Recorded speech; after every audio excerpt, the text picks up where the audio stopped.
What is up, everybody? It's your boy, former NFL and AFL defensive back, Eric Crocker, and we are talking about San Francisco 49ers and a couple pair of Vikings that potentially could make the 49ers better short term, long term. We're going to get into both guys. Kirk Cousins, could Kyle Shanahan be kind of eyeing him for a contingency plan? And Danielle Hunter, does he make sense right now, as in 2023 season, to play opposite Nick Bosa? There's some things riding on that. We're going to discuss all that and more.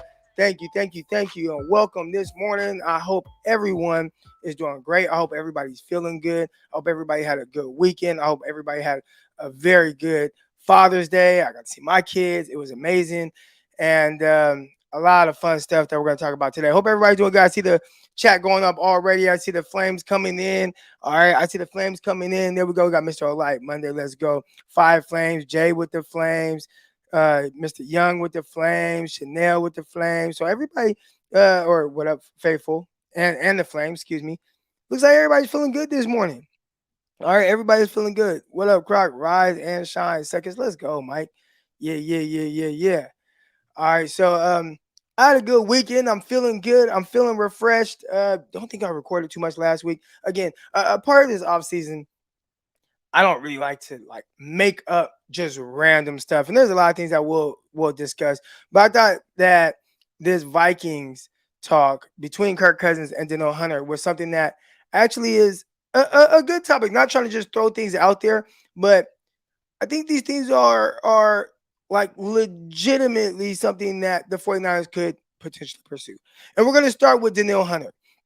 All right. When it comes to the 49ers and their defensive line, I am someone last year that was a little down on the 49ers D line. And I thought a lot of it was Bosa and the crew. All right. So I thought that defensive line went as Bosa went. Bosa's on the field. Obviously, he's one of the most dominant players in the NFL. He's going to win a lot of his matchups.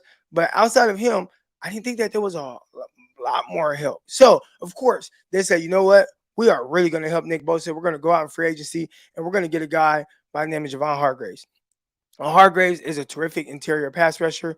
He's going to do awesome things for the San Francisco 49ers, a very protected player, whether, he was on the Steelers, whether he was on the Eagles. You go and get a guy like him that's going to really be a difference maker and plug him in that middle, and we know what he can do. All right, so I really like the 49ers going out and getting a guy like Hargraves.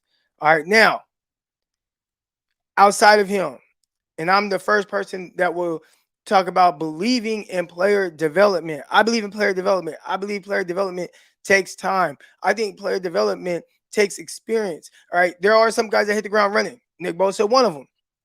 For a lot of guys, there's kind of this figuring out process. And I think that's what's going on with 49ers second round draft pick from 2022, Drake Jackson, where it's learning how to be a pro. And you hear all the talk about this offseason, him coming in. He looks bigger. All right. And my thing is, okay, does he look better? Right? Like that's the most important thing. I've heard a lot of the reports. I'm seeing the articles. I'm hearing the videos. Everything about how Drake Jackson, oh man, he's noticeably bigger, his arms or whatever. But is he going to be better? And part of the NFL, not even part of the NFL, a huge part of the NFL. And I want to say they'll tell you it's 10% physical, 90% mental. And the reason why they say 10% mental, or 10% physical, because everybody at the NFL level is physically gifted. Everybody. Now, there can be a slight difference in the way that you prepare that truly helps you kind of get over the top. But the guys that really make it in the NFL, it ain't just because they are the fastest guy or the biggest guy. Man, those guys, they got it up here. I was listening to Cameron Jordan, pass rusher for the New Orleans Saints. He was talking about something the other day, and he actually kind of threw a shot at Kirk Cousins, all right, who we'll talk about in a little bit here. But Cam Jordan talked about how either you got to play at full speed. Either you're making the play at full speed, or you're making a mistake at full speed. All right. But one or the other, you have to be playing at full speed. And part of being able to play at full speed is you just understanding mentally, knowing, right? And that's a huge and probably the biggest part of the NFL. I think that was part of the issue with me. I had a couple issues when I was in the NFL or my short time. All right. Part of it was not the most physically gifted guy, you know? And when I say that, because I think a lot of times I downplay my athleticism on here, or if you listen to Locked On 49ers, with myself, Brian Peacock, come at you 5 days a week, I always talk about how, I wasn't this or I wasn't that. But for the normal person, I was that, right? Like for the normal person, you would say Croc is a really good athlete. Croc is, he could run, he's fast, etc. Right? Strong, all that for the normal person.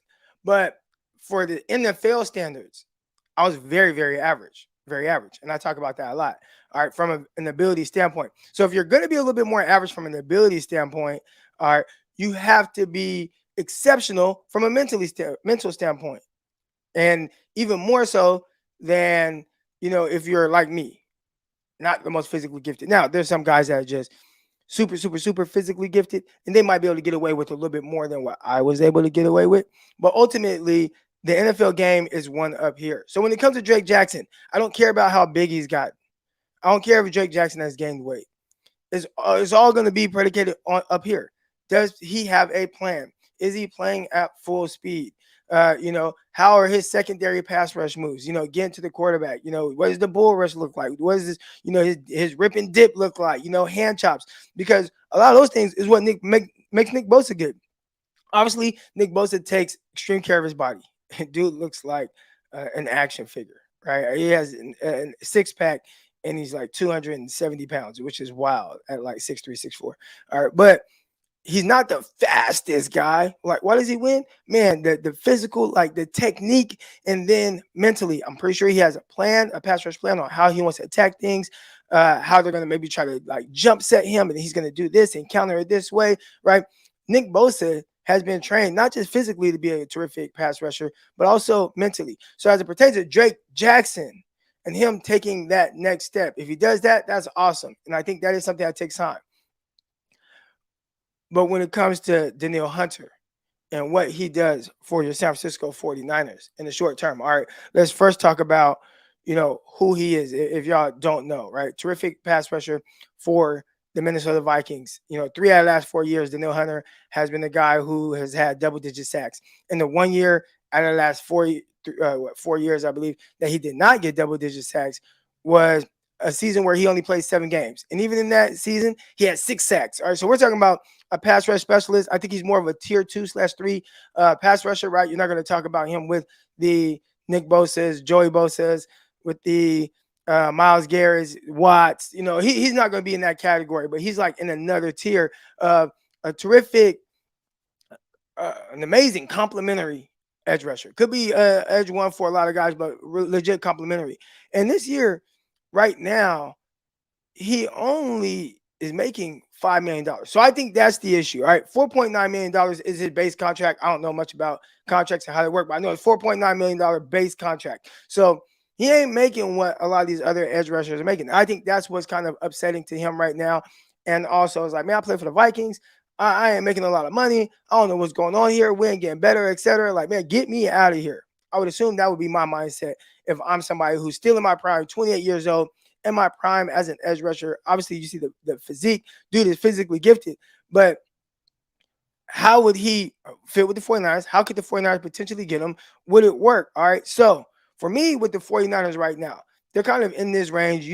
Eventually you're going to have to pay Nick Bosa, whether it's this year, you kind of extend him, or next year. But Nick Bosa will be getting extended, and that's going to be a lot of money. So outside of him, there's different things that you can do to kind of piece things together. And part of that is going out and getting a guy like Danielle Hunter for a year. Listen, if the 49ers were to trade for him, and they might have to give something up, might have to give up a second-round pick, a third-round pick. Hell, there might be some teams that are willing to offer a first. All right, obviously the 49ers, we ain't offering first. Finally got a first-round pick back. But is it worth it, a second-round pick, to go and get Danielle Hunter for one season to play opposite Nick Bosa, even though you have a young Drake Jackson? And I would say, hell yeah. And is there a way that you could potentially put some escalators in this contract, right? So kind of restructure it. It's a $5 million or $4.9 million base contract right now. Could you do some things where it's like, hey, if you get double-digit sacks, we'll tack on another $5 million. The 49ers kind of have that. I'm pretty sure they can move some stuff around. I think they already moved around some McCaffrey money and freed up more money. We'll talk about it. I'll bring a capologist on here if it's a deeper conversation. But ultimately, I see scenarios where you can go and get a Danielle Hunter. And how does that make your team better? I think it makes the 49ers tremendously better because now you're all in on the pass rush, which is what the 49ers kind of have built this team and identity on, being the best up front. All right. Hargraves, terrific. Armstead, I think next to Hargraves, terrific. Obviously got Ken Long. I think he's a good rotation piece. Drake Jackson, I think right now, a better rotation piece than somebody that you can count on to be a double-digit sack guy, but maybe he can. Maybe he can. But right now, we know you got Nick Bosa. And right, you got that Super Bowl aspirations right now. Go all in. And if I am the San Francisco 49ers going all in on a Super Bowl, I'll give up a second-round pick for a guy like Danielle Hunter and what he can do for the 49ers defensively. I mean, this is already a defense who people are counting on to be good. They expect the 49ers defense to be good. And good doesn't mean they have to be the number one defense in the NFL. They were last year. But I think there's a scenario where, hell, you going to get a Danielle Hunter, you are the best. Like now the expectations are number one defense in the NFL. And it's very realistic based on the circumstances, based on them holding out. Now, again, you have to put some escalators in his contract to make it work because he only has a $5 million base contract right now. But to me, that's something that puts the 49ers over the top. If I'm Danielle Hunter from a business standpoint, yeah, pair me next to Nick Bosa and Javon Hargraves and Eric Armstead. Put me on the same defensive line, those guys, because now I'm going to do better. And even though I am only on an expiring contract with the San Francisco 49ers, man, if I get another double-digit sack season, what am I going to make in the offseason? Right? So for me, I know there are some other guys out there, the Clownies, and I see my guy right here, Jedi, he says Ingram is a dog, right? There are some, here we go. Here's a good list right here. Yannick Ngakoue, Justin Houston, Melvin Ingram.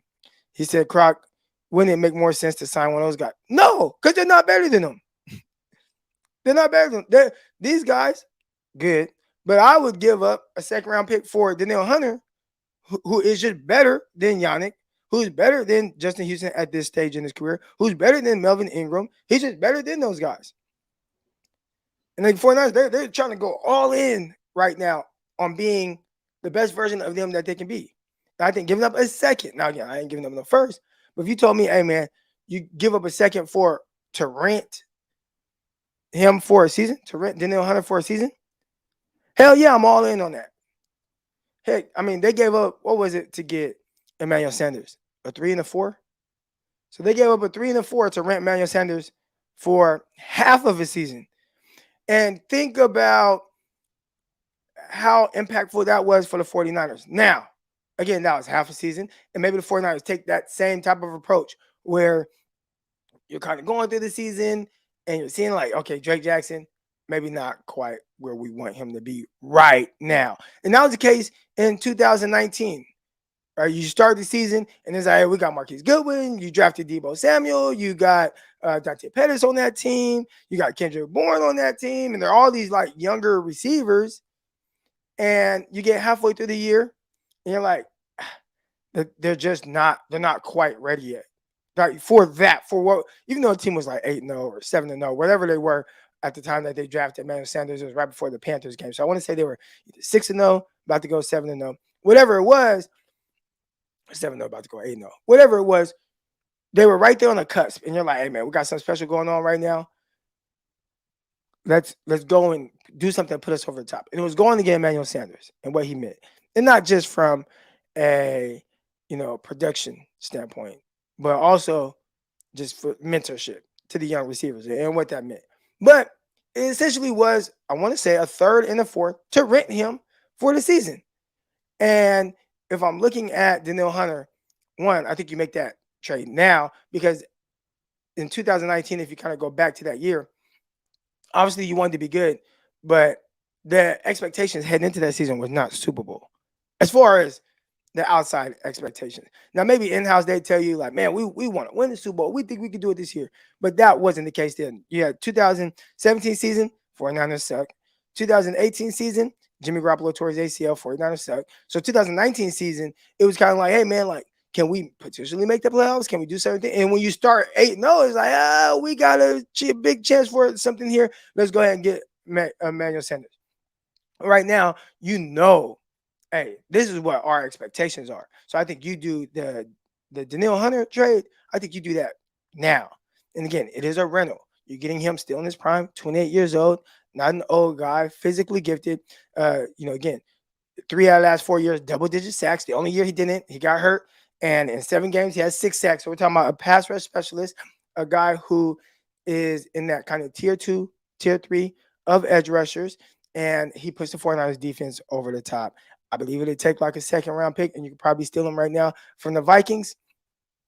If I'm Jet York, if I'm the San Francisco 49ers, that's a move. I just do it because it puts your defense over the top. Yes, you'll be renting him for the year because long-term, you ain't paying him and Nick Bosa. But for this year, he makes the 49ers defense significantly better, and you just know more of what you're getting from that outside guy. Now, again, Drake Jackson could very well take that next step. You won't know until midway through the season. It's not a physical thing. It's more mental. Does Drake Jackson get it mentally? If he does, terrific. You want to wait around for that. We'll see. We'll see. I want to thank everybody for tuning in today. Hit that like button and subscribe to this video. Let's go. Let's go. Let's go. All right. The moment y'all been waiting for. Kirk Cousins. So last week, right, I'm on Twitter and I see just a bunch of like, Kirk Cousins, 49ers. You just see a whole lot of that. And I'm like, man, why do people keep mentioning Kirk Cousins and the 49ers? And then I look and I see, Kirk Cousins talked about, okay, hold on. Let's back up. Talk about some other edge situations that do or don't make sense. All right. So we will get to Kirk Cousins, but I did like this comment that just popped up in the chat. And you see Sean Mosley. He says, what about trading for Chase Young? Less money now with opt to sign long term. Well, you can't opt to sign. Well, I guess you have an option to sign him in the sense of it's up to you and your choice. But they didn't pick up his 5th-year option. So no matter what, after this year, he's either going to get franchise tagged or you have to sign him to a long-term contract.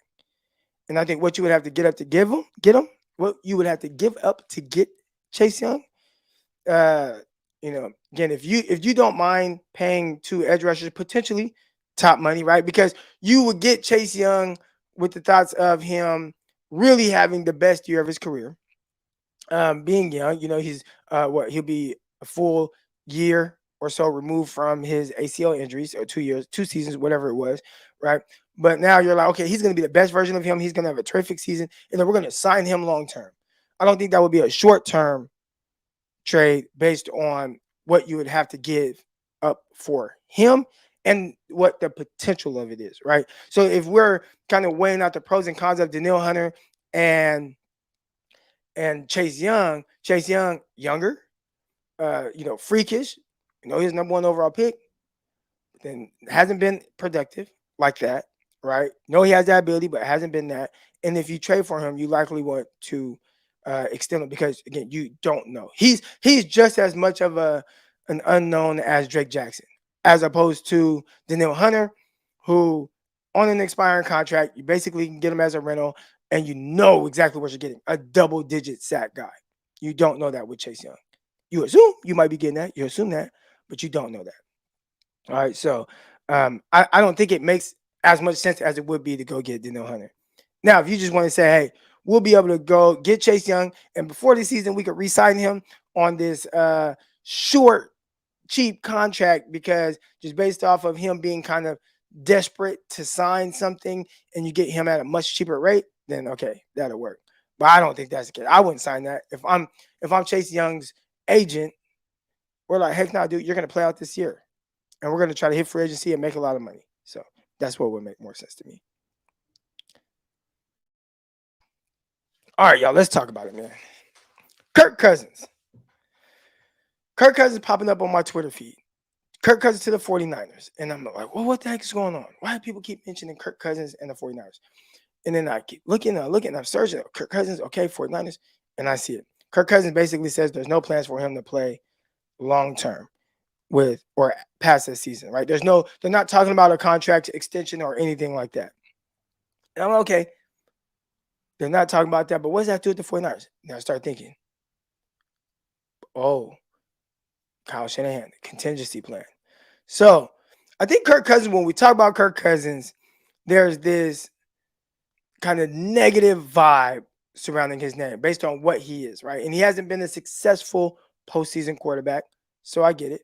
All right. But based on what he has been throughout his career, pretty much, right? Well, outside of the first 3 seasons because he barely played. But since he's been a starter in the NFL, he has been a really good quarterback.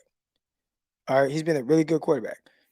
Not amazing in the sense of just what it looks like.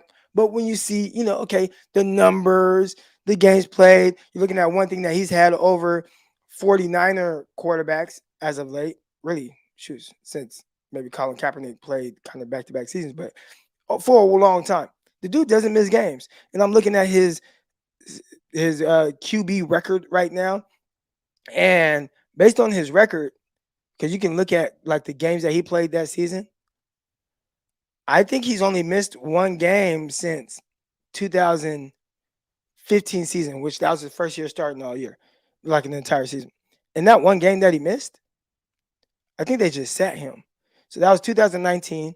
I want to say the last game of the season, they sat him because they couldn't move up or down in the standings. So he hasn't missed a game due to injury his entire career starting for the 49ers. And I started thinking like, well, why does that make sense? And here's why it makes sense. I believe the 49ers are all in on the potential ability of Brock Purdy based on what they saw last year. It makes a lot of sense. He played extremely well, right? And you want to see, like, can he do it again? Can Brock Purdy do it again? Can he play at that level? Is there a drop off? Can he stay healthy? Right? There were a couple of games there. I think what was it? The injury to the ribs and the game got a little weird, but he played with that. And then obviously he got knocked out with the elbow injury in the postseason. But can he play a full season? Can he stay healthy? All those things. And obviously, there's Trey Lance and things like that. But right now, this is about Purdy. I believe that they really like Brock Purdy. I believe they are in on the potential of it and what it could be for an entire season. But also, I think it's on him. How good are you going to be throughout an entire season? Now, I'm going to throw everything at you. You're not a veteran. You got to still learn a lot of things on the fly. One thing that we've learned about Kyle Shanahan, I think Kyle wants to be more sure of whatever it is. That's what it feels like. He doesn't really like to play young guys like that. Like if you play a young guy, if Kyle plays a young guy, it's really more so based on like this young guy is just ready. He's hitting the ground. He's ready to play right now. If there's any doubt, Kyle kind of just kicks that guy to the curb. We've seen that. And that's not a Trey Lance thing. That's a anybody thing. That's a Trey Lance, Trey Sermon, a Drake Jackson towards the end of the year where it's like, oh, you're slowing down. Get up out of here, right? Like any young player that is quite, there's just something that's not quite clicking and maybe they need to work through it. I don't have time for that. Get up out of here. Brandon Ayuk, right? Remember, he said it. Brandon Ayuk, the only reason, and I couldn't believe he said this, but he said the only reason Brandon Ayuk played and was featured the way he was as a rookie was because other guys were hurt. Other guys were hurt. And I'm thinking, here we are, right? Between us, right? 49er fans. You see people in the media, you see the fantasy football, oh, breakout year coming up for Brandon Ayuk. And the whole time Kyle's thinking, I would have never played the motherfucker if these other guys were just healthy. And they weren't. So I had to play him. He does not like playing young guys that he feels like isn't 100% ready. And with Brock Purdy, I think right now he's very comfortable with what he saw from him last year. Hey, right now, Brock Purdy, he's the leader in the clubhouse. And, hey, I think Brock Purdy has earned that ability to start the season. But he don't know if Brock is a long-term guy.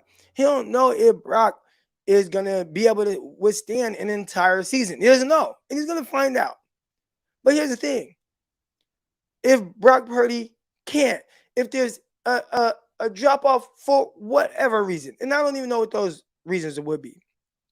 Maybe the game just starts to move fast. Maybe people, and you always hear the film, right? And here's the thing with the film on Brock Purdy.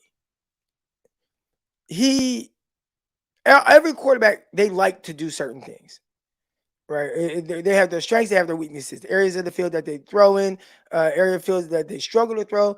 And the more film you get on that, the more you're able to kind of build a game plan defensively surrounding that. Now, when you have Kyle Shanahan, I think he can offset those things very well because he does a terrific job of window dressing certain things to make it look like something that is really not, right? And if you notice, even with Jimmy Garoppolo, the 49ers drop back passing game, it has struggled. And I think the drop back passing game, if Brock Purdy had to depend on being that, I think it would struggle as well. And if you look at his, and I'll bring it up here. Let's see, Brock Purdy scouting report in the NFL. Now, one thing about a scouting report in the NFL, right? It's just that. It's what they think of you coming out of college. And then based off of what you do in the NFL, you can either change that narrative or you can prove to work around whatever your limitations are. So a perfect example of this, and it's kind of more extreme. Well, I'll throw a couple different scenarios at this, right? The first scenario is Richard Sherman, Hall of Fame cornerback, excuse me, not the fastest of guys, but he understood how he had to play the game, being a guy that's a 4, 5, 7 guy, right? You want to put him in more advantageous situations than not. Hey, we're going to put you in the Seattle scheme, right? This cover 3 Seattle scheme where you are a long defensive back. We're going to press you up at the line of scrimmage. We're going to make it to where you don't really have a whole lot of responsibility on in breaking routes, and you can press up and you can force guys, right? It's kind of like this fire zone defense or whatever it is, but you're going to run with everything vertically pushing to the outside and anything going inside, you kind of pass that off or whatever, right? And this is going to work to your skill set. That mentally he's able to read concepts and he can play it at the highest level. So him being a 5th-round pick and maybe having speed deficiencies wasn't going to hurt him because, hey, we know we're going to put you in this situation and you're going to win. So you can work around that. Another example is probably Kendrick Bourne, right? Kendrick Bourne, a guy who ran a 4.7, but he said, you know what? Yeah, I ran a 4.7, but I can win this way. And he won that way with the 49ers. And he did well, and he was consistent. He's probably their best, I don't know, red zone threat in how long.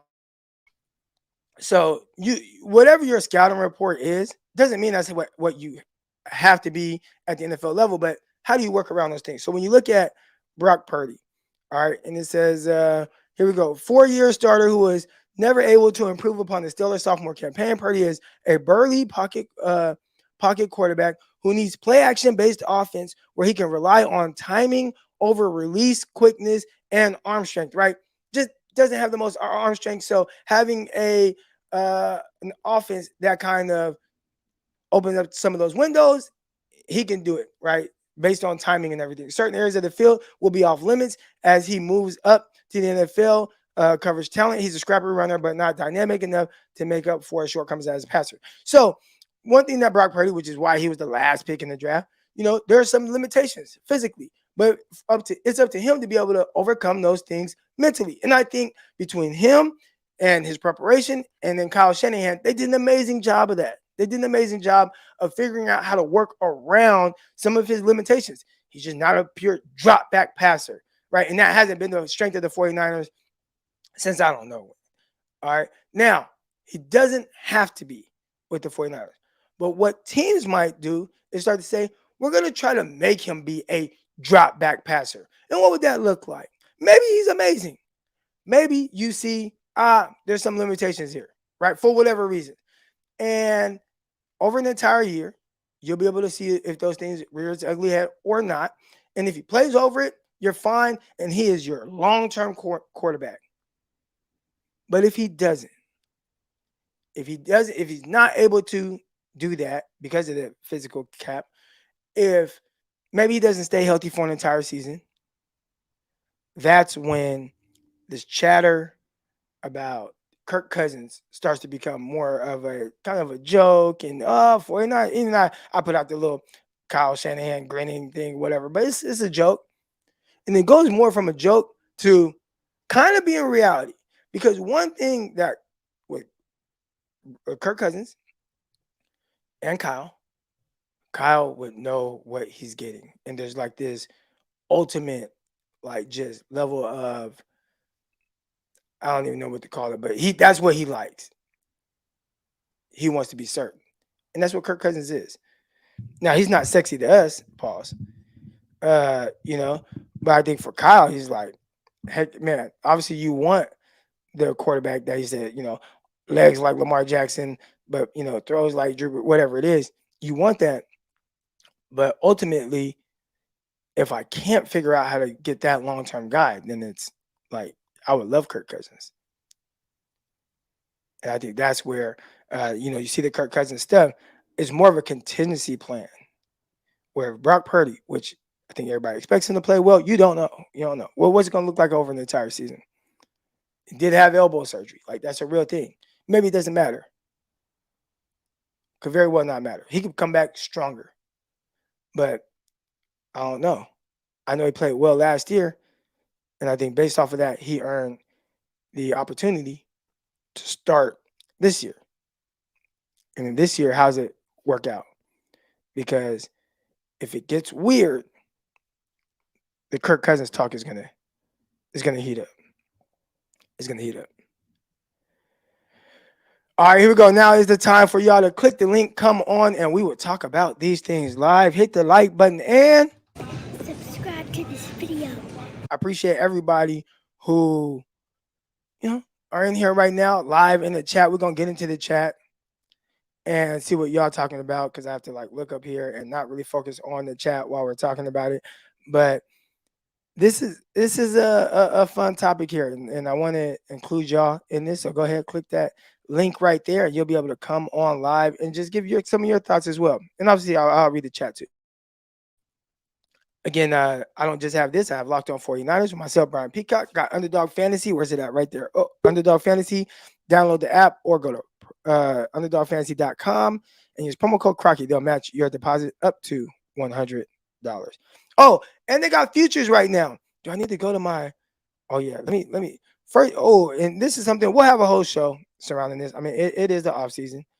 All right, so but they have features. All right, so what are those features right now that they have?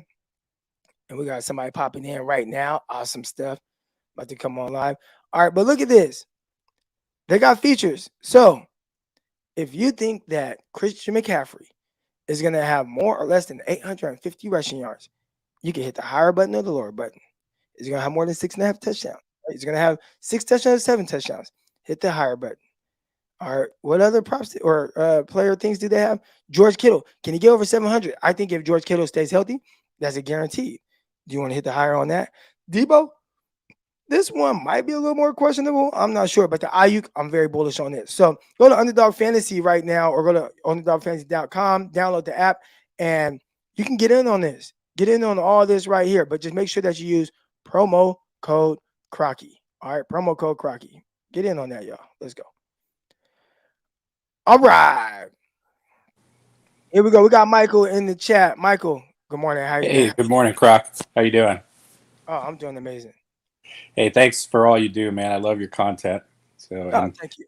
getting up and getting it done early, very cool.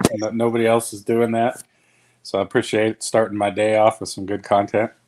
Oh man, I appreciate that. And I flew in. I got into Arkansas at like midnight. Had to drive home. It's like an hour and a half from the airport, so I didn't get much sleep. But I woke up and I was like, "Let's go live today. Let's go." Nice.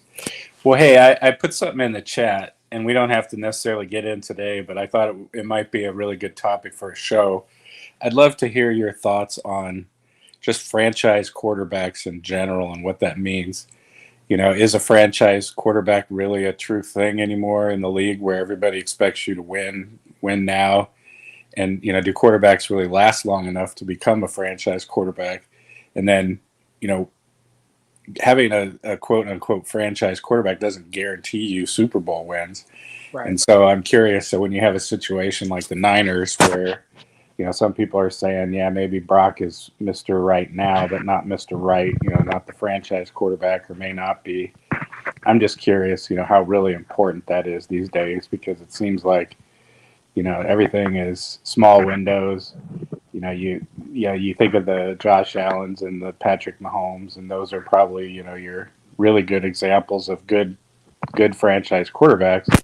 But how many quarterbacks really last long enough to be a true franchise quarterback? And then what are you really guaranteed? Because most of them don't win Super Bowls. So I just thought that would be an interesting topic, because I hear a lot. Like I said, I hear some other content creators really talking about how we need one, and I'm thinking, well, we went to 3 NFC championships, without a true franchise quarterback. Having a franchise quarterback, eats up a lot of your cap, Right. and is that necessarily the way to go? You have a really expensive quarterback, you might not have the team around him, and you never get there. So, love to hear your thoughts on that. I thought that would be a cool, just general show topic. Oh, definitely. Okay, so franchise quarterback, in my opinion, a franchise quarterback is someone that, regardless of the circumstances of the team, he can you have a chance with him going to the playoffs, maybe still a championship type contender, right? Like, regardless of what else is going on, you can still be that guy. Now, will that guy just guarantee you a Super Bowl? No, right? We watched Aaron Rodgers for years, and he has one Super Bowl win. We watched Drew Brees for years; he had one Super Bowl win, right? But you knew every year with Drew Brees, every year with Aaron Rodgers, you have a chance, and I think that's what a franchise quarterback is, where it, regardless of the team's circumstances, they will be in the mix.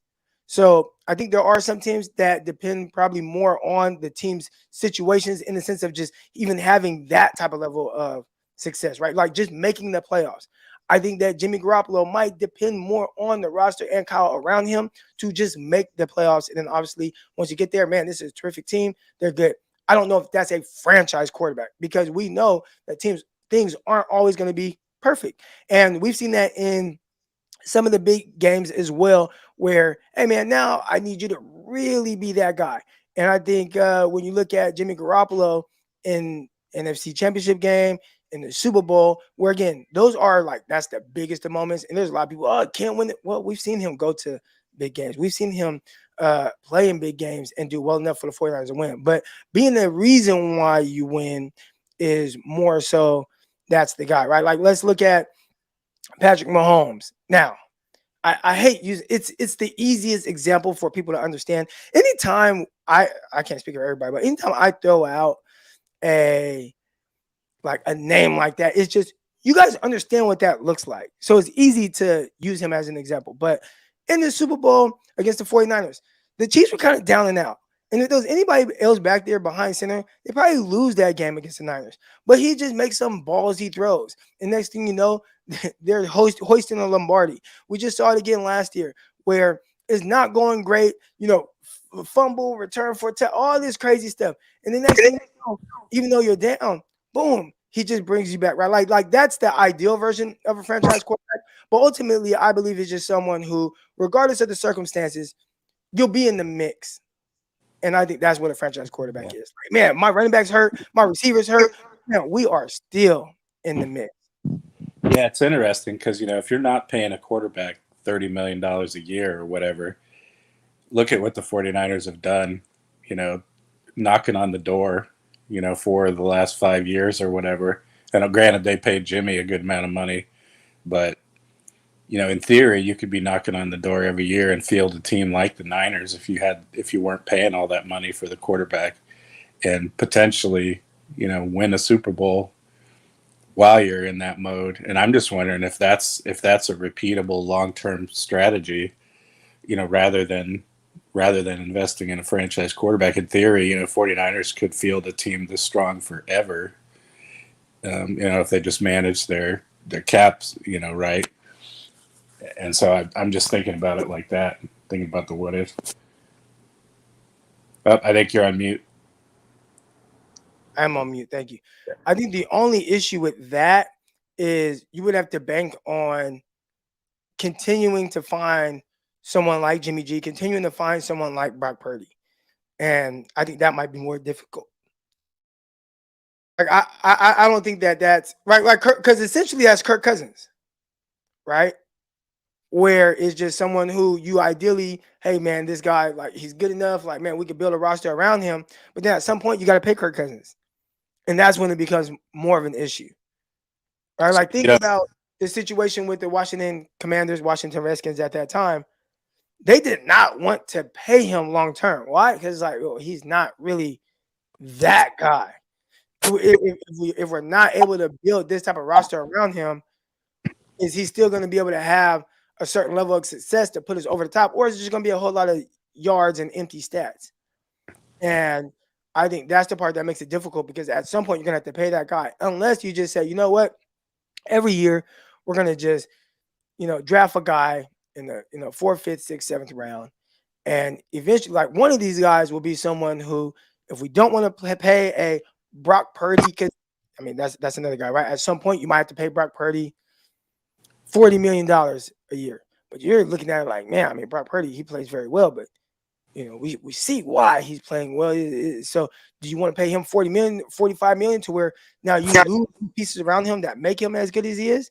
And if that's the case, then you might get in a little bit of a trouble and not be able to have that type of roster around him. So do you just keep taking swings on mid to late round guys that potentially can come in for 3-4 years and play well so you can continue to keep a roster around them? And I think that's the hardest thing with that philosophy.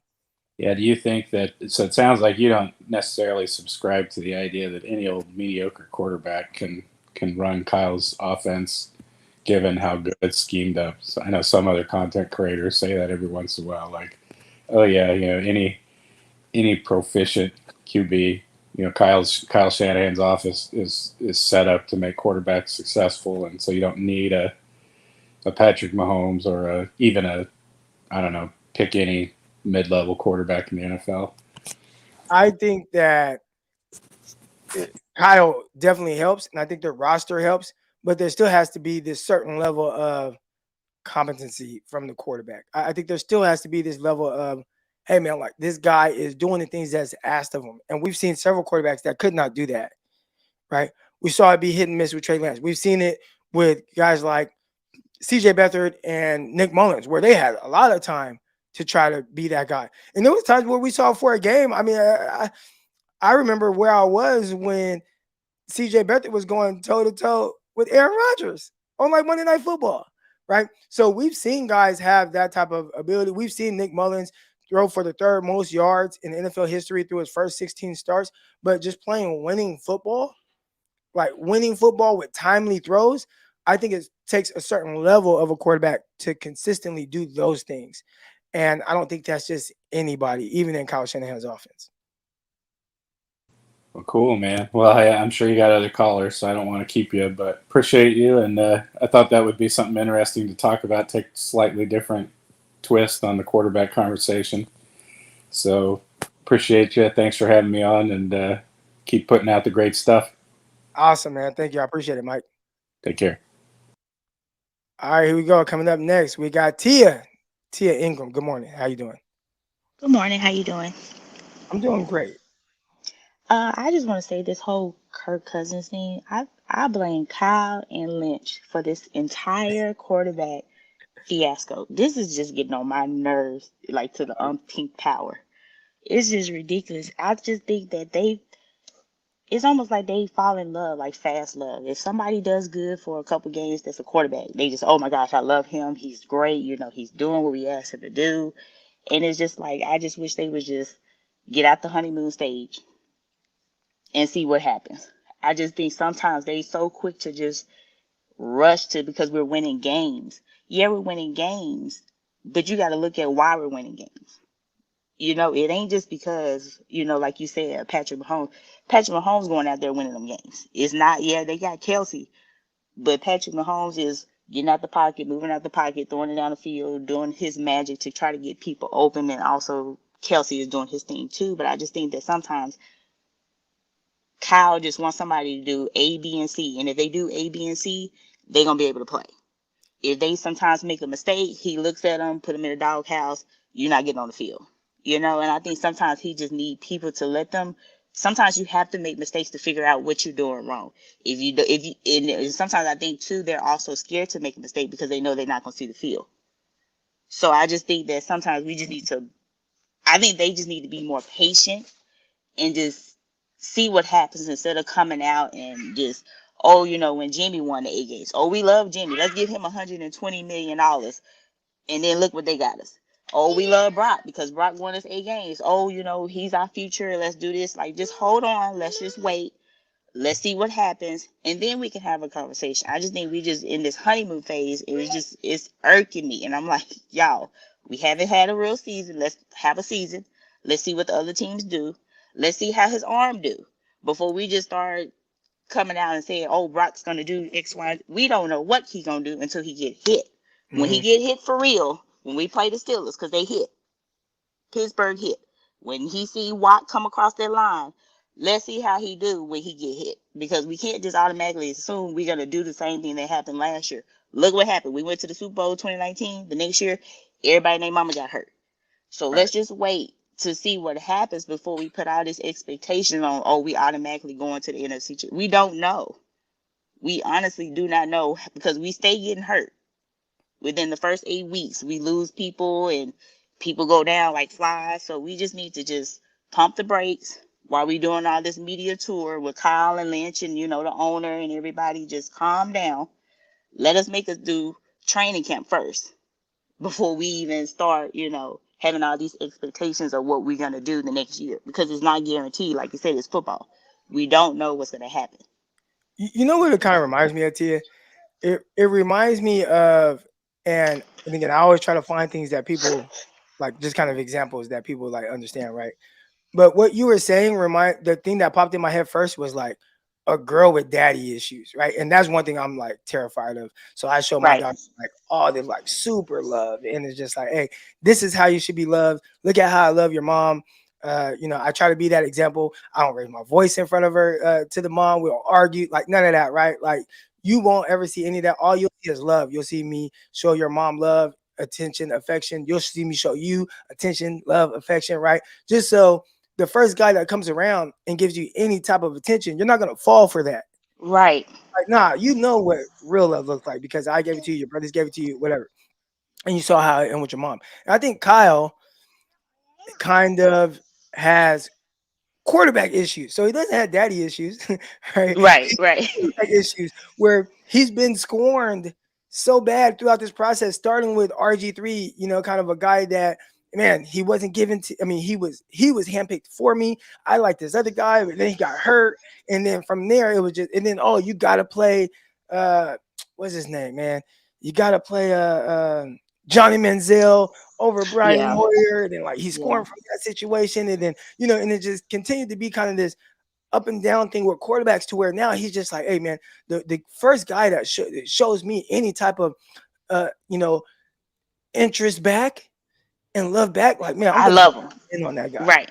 And I Right. think that's a lot of what's going on at the quarterback situation when it comes to him. Yeah, I agree. That's what it seemed like. And I'm like, okay, y'all doing too much. Like, calm down. You go through the honeymoon phase and then real life happens. So I just need them to just pump the brakes because it just seemed like they're just so, like we're gonna marry him in the first, oh, he did good, we're gonna automatically marry him. We're gonna put a ring on it and we're gonna make sure he gonna be here around. And then when it turns out like Jimmy, then it's like, oh, well, we gotta go pick another quarterback. And I'm like, okay, what you should have done was you should have waited to see what's going to happen, how he progresses, how teams throw stuff at him, how he responds to that before you end up doing what you did with Jimmy. That's all I'm saying. I'm just like, okay, I get it. He won 8 games. Great. Cool. That's fine. But there's things that he needs to work on, which he didn't get a chance to do that this year because he was hurt. So before we decide to say, oh, he's automatically our quarterback, he's our future, he's yada, yada, yada, let's see how he does this year when there's teams that can prepare for him. Because you got to think, the first 4 games, teams didn't know who he was, didn't know how to prepare for him. Kind of was like, okay, let's go. We on a whim. We got to see what we're going to do. Then the last back end of the season, teams was like, okay, we prepare for him. The numbers was, yeah, they was okay, but they weren't like they were the first 4 games. Yeah. So I just think that we just need to kind of like, okay, let's see what you got, Kyle. Let's see if you can really coach up this player because your track record on developing quarterbacks is because everybody you didn't had was pretty much already settled season. Matt Ryan was pretty much your best one, but he was already in the league for a couple years before you even got there.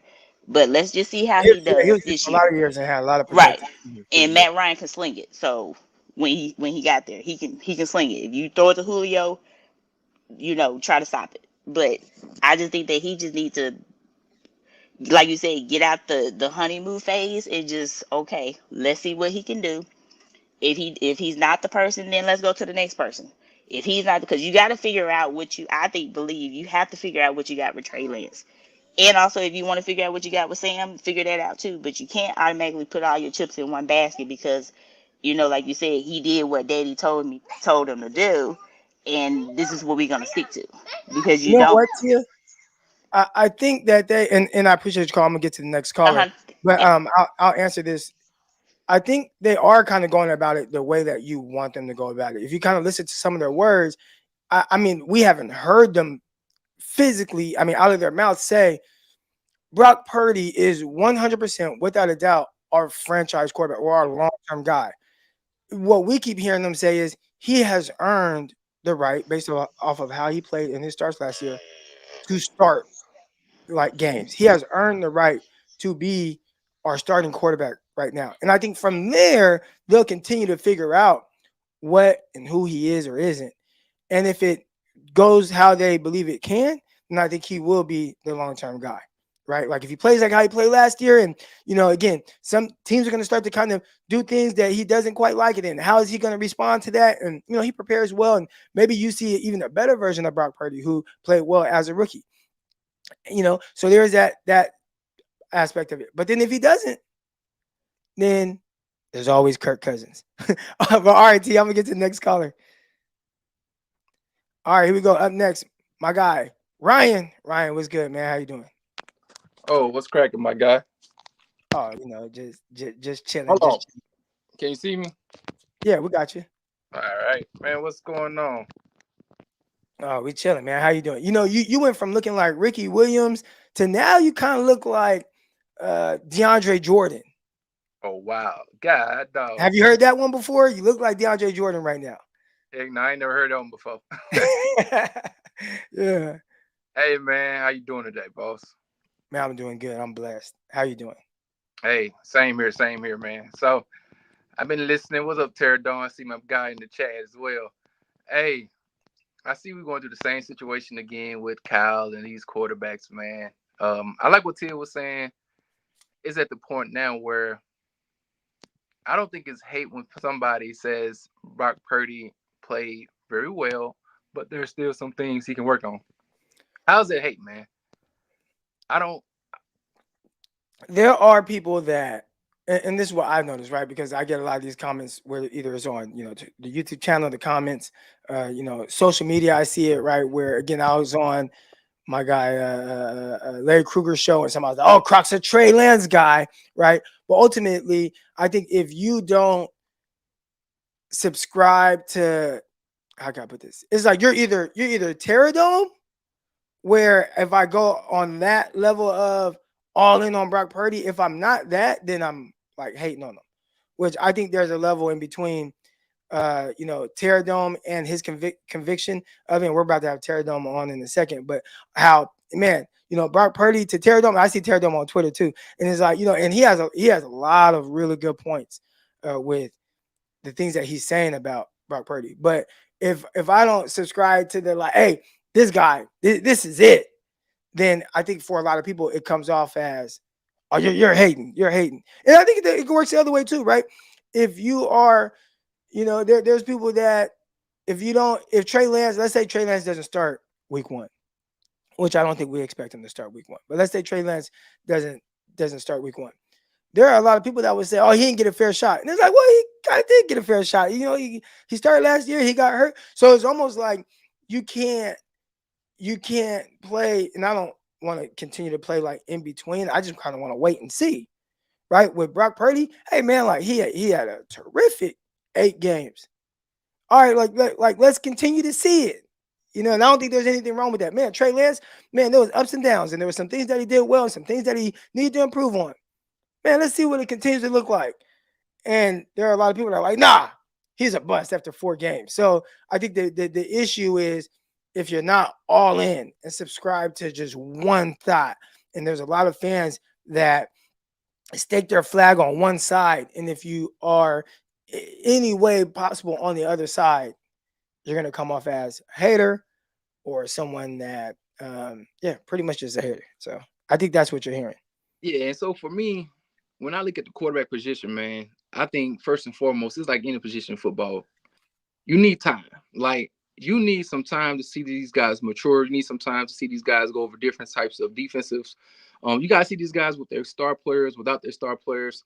You just got to see them build into a franchise quarterback. Now we done had hot and readies for the last 20 years. You know what I'm saying? You ever had a Little Caesar pizza? It's hot, it's ready, it'll give you a good look, you'll feel good for a second, but then eventually you like, man, I need some a little with, a little more substance to it. You know what I'm saying? Something that may have took a little more time to prepare, you know. And I know the great Teradome back there, he can preach about this. He said sometimes you can go to a restaurant and that meal may come out in 15 minutes. Will it be soothing? Will it would you not be hungry anymore? Yes. There's certain restaurants you might have to wait 45 to 50 minutes. But when that meal comes out, the preparation it took to prepare it, the love, the thoughtfulness and things of that nature, when you eat it, you're going to understand that this was something that was prepared and that I'm going to realize it's worth the wait. It was worth me sitting here saying, good Lord, I seen other people get their meals and I'm still waiting. You know what I'm saying?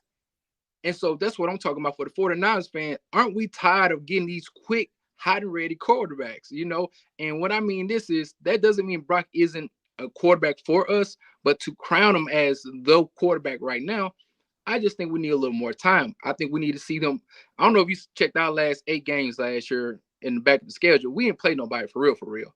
Commanders was I on. think there were some teams that we were expecting to be really good or even tougher challenges than what it ended up looking like, right? But like the Dolphins game, heading to the Dolphins game, like that was a team that was winning a lot of games, and there were people that were picking them. Remember, they scored for touchdown on their first play of the game. And remember what the conversation was, kind of after that, where people were like, oh, 49ers, they're in trouble, right? And they ended up losing Jimmy G. And it's like, wow, they're really in trouble. And Brock Purdy comes in and he plays extremely well. He plays out of his mind, Mhm. especially for a guy in his first action. So, But you know, hey, yeah. man, that nobody knew what to expect, though, right? That's another thing. We can also contribute that though we played Miami when they were hot, after we played against Miami, they took kind of a little nosedive. You know what I'm saying? That team was They the did. girl. Everybody was like, "Oh my God, look at her! Look what Mike McDaniels is doing." Then eventually, people started to kind of catch on to his concept, so they started to understand his personnel and kind of what he was trying to do. And I think that's the same thing that we've seen eventually what happens to us when it comes to our quarterback in Brock Purdy. As team gets more films on us, they know Kyle's system. They just don't understand how the quarterback at that point in time would kind of play it. But now we see, okay, Brock is a guy who he does what Kyle likes for him to do. He's going to hit the wide open receiver. He got a little wiggle to him. You know what I'm saying? Like I told you earlier, that's Austin Reeves, man. Like he got that wiggle to him. He can hit you at the end of the shot clock. He can do a little something, you know what I mean, and improvise. And that's is good. But at the same time, man, I think we all looking for a LBJ or Anthony Davis. You know what I'm saying? Like, Right. Well, I have a question though. what's up? Can teams stop Kyle from having the guy that's wide open? Yes, Okay. I believe so. This is why I say I believe so. You play basketball, football. You know there's certain teams that you play that you kind of can beat. But when you start getting to the district championships, to regionals, up there, you start to see that the talent level begins to what even out. You know what I'm saying? When you get off the bus and your squad coming, y'all 6'7", 6'8", but then the other team get off the bus, they got some 6'7", 6'8" brothers, and now you looking like, oh, okay, hold on, wait a minute. You might have been dogging up these other competitions, but now the Philadelphias, the Kansas City Chiefs, you know what I'm saying? Now you're going to play against guys who have just as much firepower as you have. And so then you're going to have that that player who can create no matter what's the situation. He can go one-on-one and say, okay, my talent is even above the slightest talent that we see. And that's what we see Patrick Mahomes do consistently. You know what I mean? Or that's what we see the Tom Brady's do. Or that's what we saw the Joe Montanas do. We saw that they had an extra level that they could go to and hold that line. You know what I'm saying? against these teams was just as good as they were. So that's what I think we got to really be careful of, to remember that Cal's system works, yes, but at the same time, there's other coaches in the playoffs that they aren't as conservative as Cal. They go press the envelope because they know we are playing with, like, we're right here with one another. So I got to make sure I'm in my bag coaching. But when I see in the first half that there's a call that could be questionable, I got to throw that flag. You know what I'm saying? Because I ain't got room to sit here and play around with momentum, especially if I'm playing a team at their home and it's the first quarter and this drive is in the red zone. I got to be aware, like, hold on, I can't give this team no momentum, especially when this team has led the league in scoring in the first half. When they get on top of you, they can pin their ears back and do what? Rush the quarterback, injure the joker, and then injure the next person. So you got to be aware of these things and to make sure that, you know what, this ain't the time to be trying to out here try some, just try some stuff, if that makes sense to you. Nah, it definitely does, man. Ryan, man, I appreciate you coming on. I'm gonna get to the next caller. All right, my guy, take it easy. All right. Good stuff. Good stuff from my guy Ryan. All right, next up, we got Chris Roscoe. What up, Chris? Good morning. What's up, Croc? You back in town? I see you back Oh home. yeah, I got in, man. I flew in at I think my wife and I landed around like midnight. Then How was your Father's Day? I was in the airport most of Father's Day. So, but Saturday, seeing the kids, my son gave me this great card. Hold on. I seen that.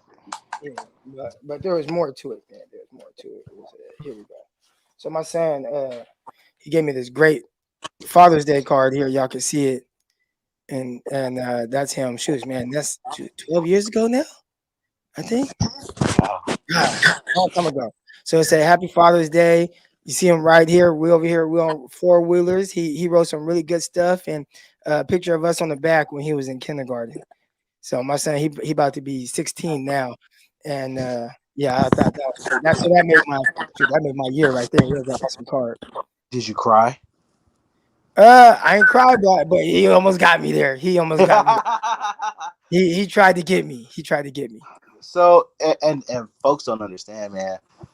I've one time I learned that it's the intention that matters more than what's inside the card. So growing up, I would always think like, oh, if it ain't no money in the card, I don't care for it. Right. But one day, this girl got me a card and just wrote a whole little thing up in there, and I was like, yo, this is deep. and from that point on, I realized like it's more than just what's inside the card. So shout out to Juice, man. Shout out to him. Yeah, man. Yeah. But oh God, I can't. I didn't think we was gonna get into this conversation today, but I guess we are. You know why we're getting into it? We're here. So what'd you think? Did you hear my whole Kirk Cousins segment?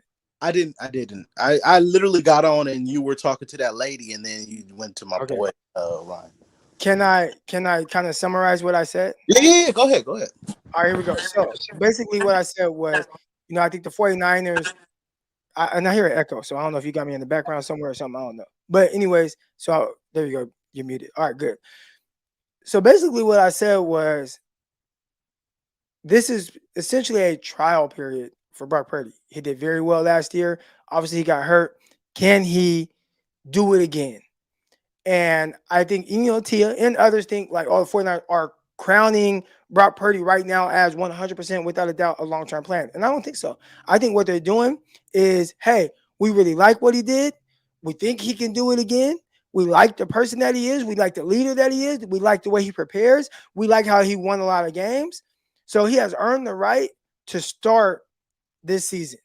He has earned the right to be a guy that we believe in, that we could look forward to being our quarterback without a doubt, right? But that's for this year, and we'll see how he does. And if he follows up and we're convicted with what he does, awesome. Then great. And now you really feel like, okay, I have this long-term guy. If he doesn't, and it looks weird, and there's up and down, or he gets hurt, then Kirk Cousins, who right now the Minnesota Vikings have no thoughts of bringing him back next year. At least that's what he was saying, right? Like the contract talks, they ain't there. They're not thinking about a next year for him. Then I would assume that in that scenario where Brock Purdy maybe doesn't play as well as Teradome, or you believe that he'll play this year coming up, then you could see or hear the Kirk Cousins chatter kind of raising up. And we see right here in the chat says Kirk was a free agent and Kyle didn't go for him then, but Kyle was stubborn because we had Kaepernick. I don't think Kirk Cousins was ever a free agent. I think Kirk Cousins, if I'm not mistaken, did he get traded from the Kirk was a free agent. okay, it was a free agent, but the 49ers already had signed Jimmy Jimmy Garoppolo. Garoppolo. He traded for Jimmy Garoppolo. Right. So 49ers had Jimmy G, and when I say signed him, I just mean like they extended, the 5 years and all that. Like they paid him. There was no way they were going to go get Kirk Cousins. Yeah.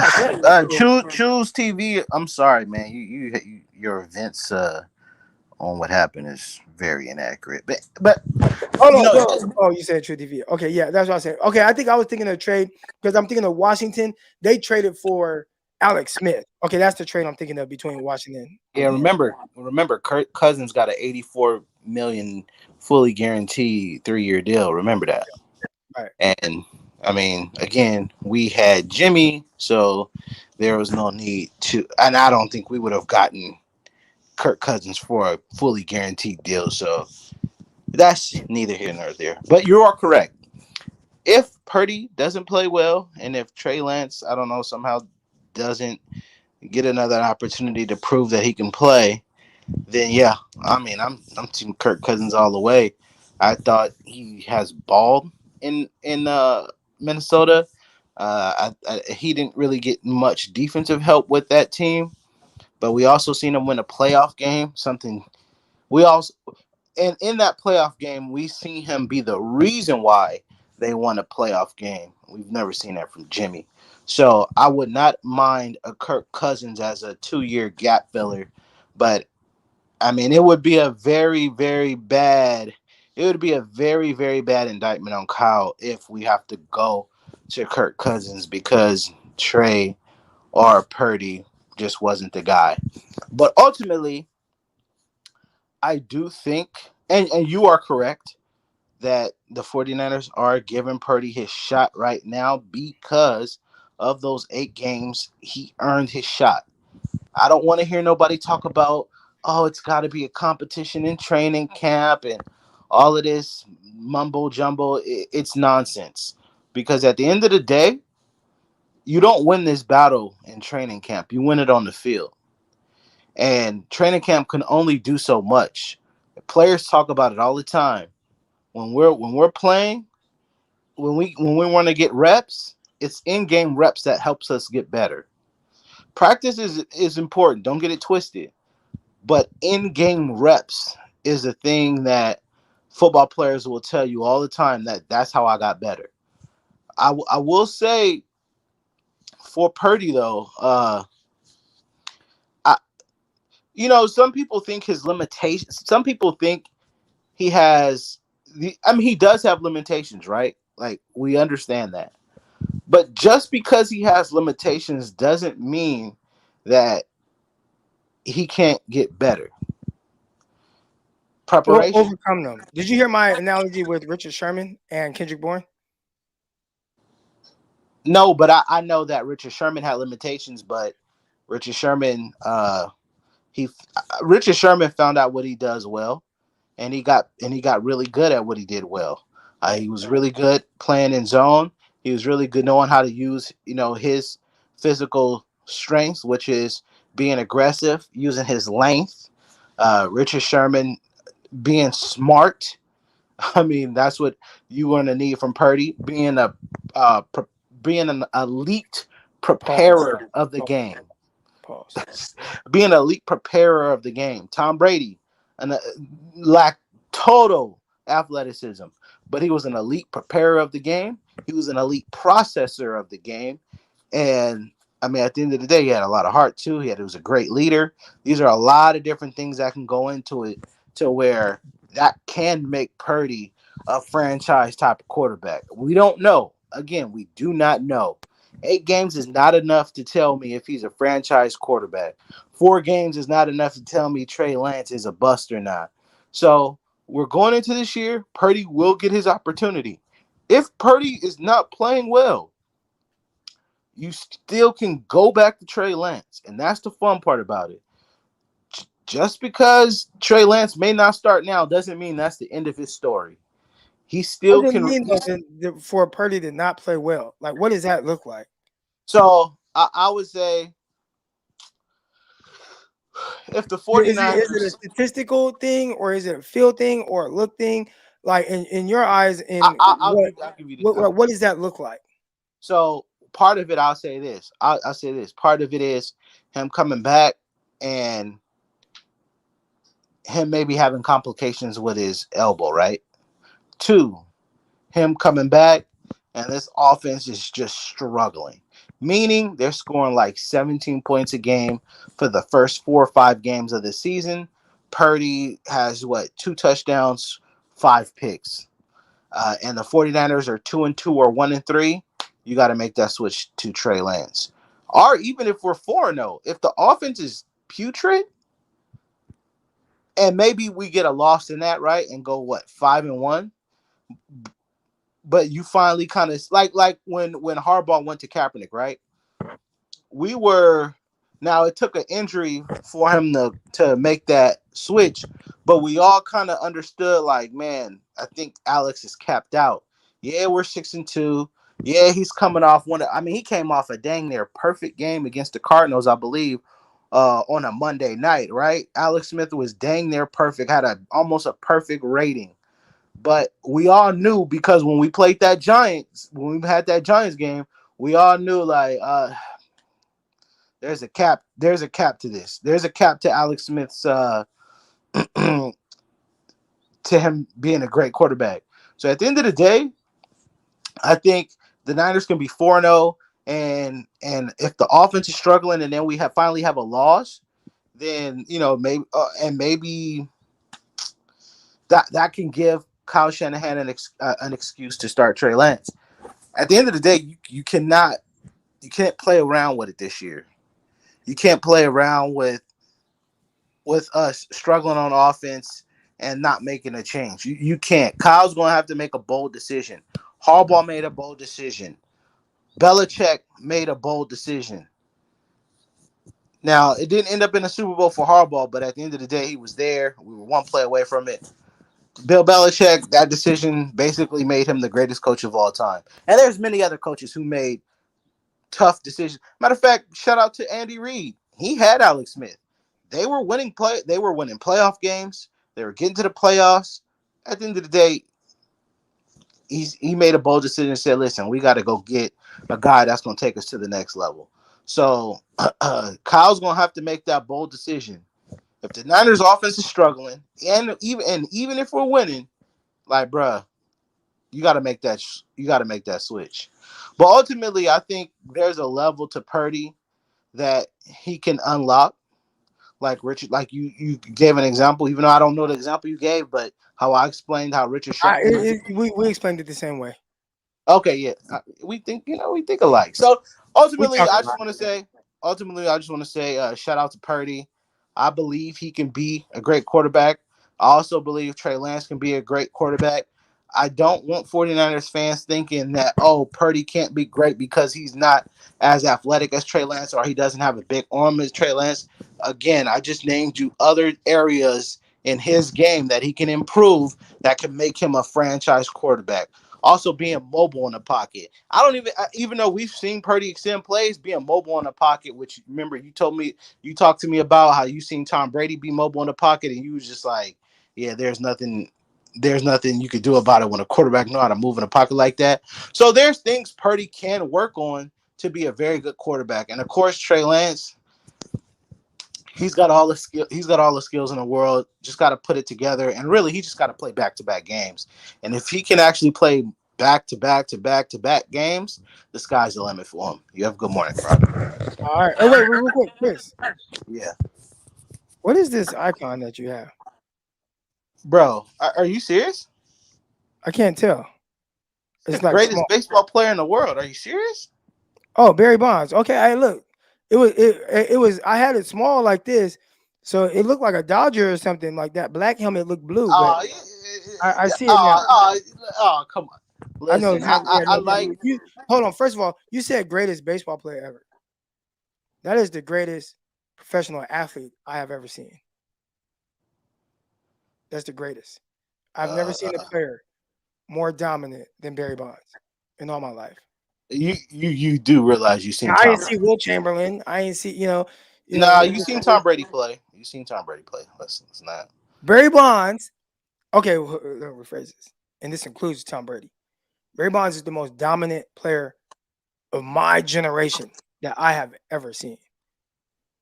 I don't think there's ever been anyone. I mean, again, yeah. Tom Brady's I scary. mean, 10 Super Bowls, 10 Super Bowl appearances, 7 Super Bowls. Yeah, That no, crazy he's a guy. records. He's a guy. But Barry, when you get to the level of people walking you with the bases loaded, Yeah, Brady is great, man. I watch. I got to see 750, 758, I believe. The night after he broke the record, after he broke Hank Aaron's record, yeah. I went to the game and he hit a home run. Well, he hit every game I went to. He hit a home run. So all right. I just want to acknowledge you. Go. All right, appreciate you, Roscoe's. Barry Bonds, and man, you had to be there. You had to be in the Bay. I wasn't in the Bay. I was in Stockton, but uh, you know, uh, channel. I think it was like channel 12. I got to watch every San Francisco Giants game. Shout out to the Giants right now. They're hot. They're on a heater. Just swept the Dodgers. Listen, I know. We have our beefs because I'm a Laker fan, but man, I love my Giants, and I love when the Giants are playing good baseball. Right now, they're playing good baseball. What they win 8 out of the last 10 games or 9 out of the last 10. Like they're on the heater right now, and they just swept the Dodgers, so that's always good. But Barry Bonds, the most dominant player I've ever seen. I mean, just it felt like every time he was up to bat, there's nowhere for you to pitch to him. Like you can't pitch to him. It was amazing. It was amazing. Definitely. I mean, the most dominant player I've ever seen. All right. But anyways, here we go. Last but not least, I think I saved the best for last. Here we go. We got my guy Teradome coming on, man. Teradome, good morning. How you doing? Good morning. Good Juneteenth. Good Happy, Juneteenth. happy Father's Day. Did you see how they gentrified everyone. Juneteenth with it was like a little, how you put the little flag banners on the poles, and then they had like the white people, and I see. it was like Happy Yeah. Juneteenth. Did you see that? I was Yeah. like, okay, that's I interesting. was like, Yeah, all right, they they they gentrified it. tried. They Yeah. tried. It's like putting little raisins in the potato salad. Amen. Glory to God. How's everyone doing? God bless you. God keep you in wherever you are in this world, man. Shout out goes to you, the 49ers and the Empire and the faithful. God bless all of you. I am finally off today. Crockett, they done gave me a day off, my brother. I was in the 911 center. Was a rough 911 weekend, but we made it through. Amen. Amen. Amen. Yes, sir.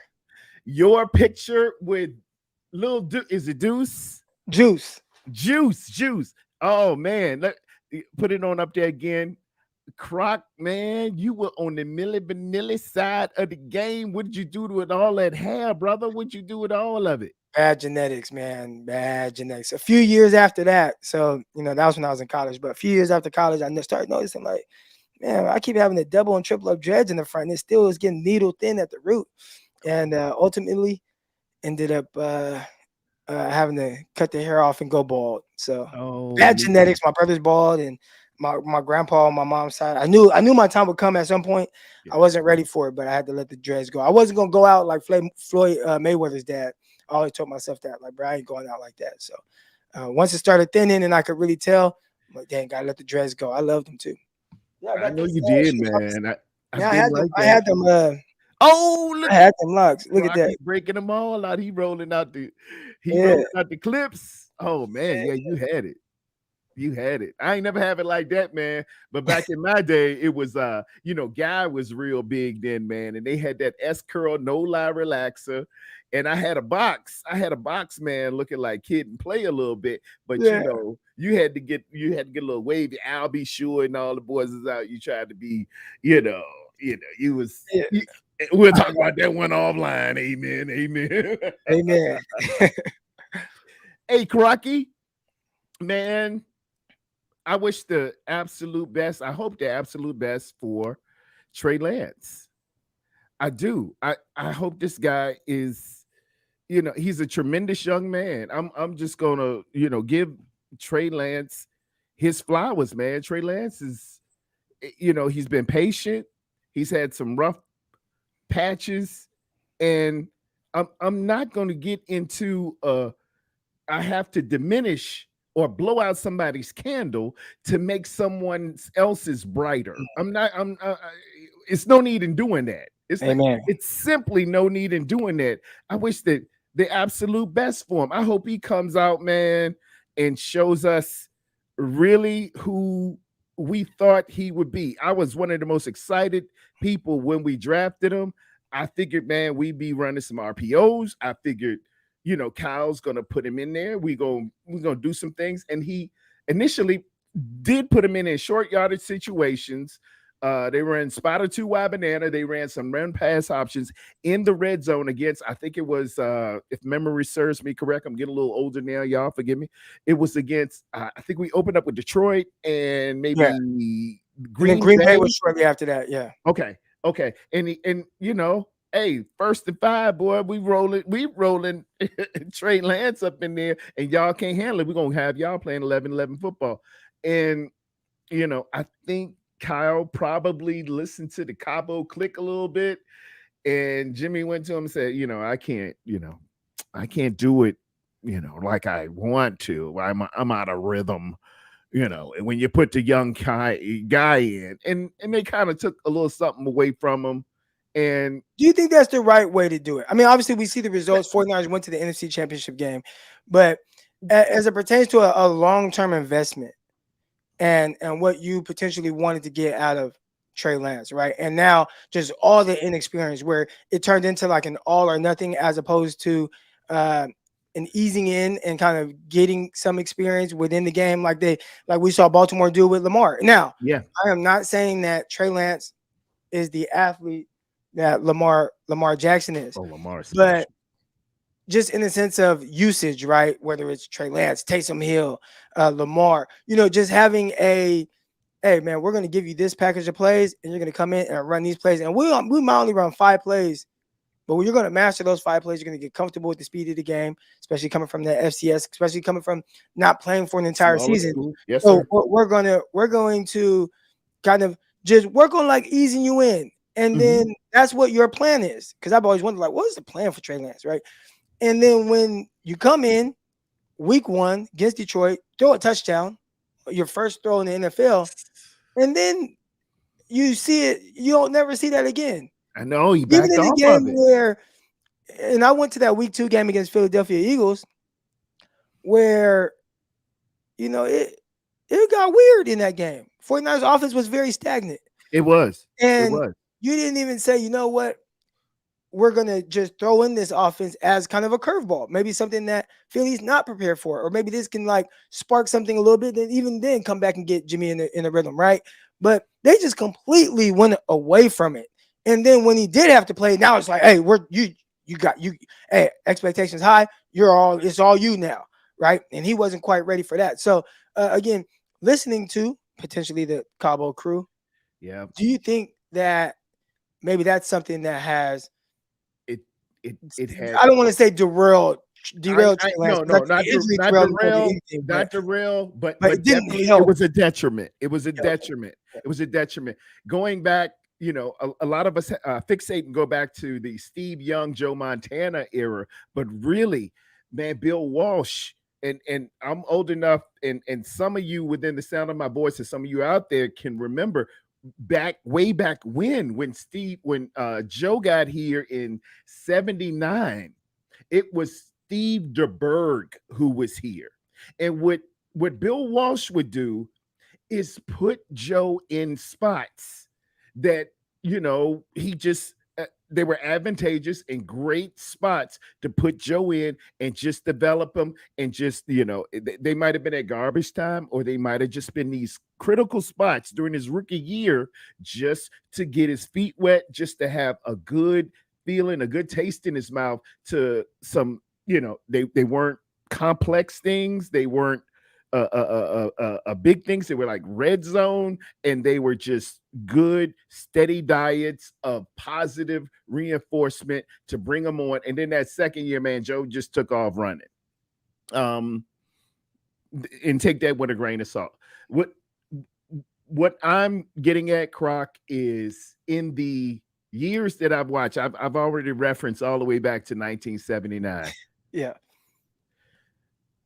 Dude, this guy, Brock Purdy, man, came in looking everything that we've been looking for a long time, from the feet to the anticipation, to the accuracy, to the processing. Really, the Bible speaks of things not seen are eternal, but those things that are seen are temporal. We look at big arms. We look at, is this guy 6'4", 6'5"? Is this guy faster than everybody on there? We tend to look at things because we're in a visual age. But man, when you go back and look at the film, I challenge everybody just to go back and look at the film and judge it in its context of a kid coming in cold, man, and look at how he's looking off safeties and linebackers and accurately zipping back and going to the other side, throwing them in pinpoint places, performing with a degree of poise and excellence for a rookie. I can't teach quarterbacks who've been in 5 years to do this.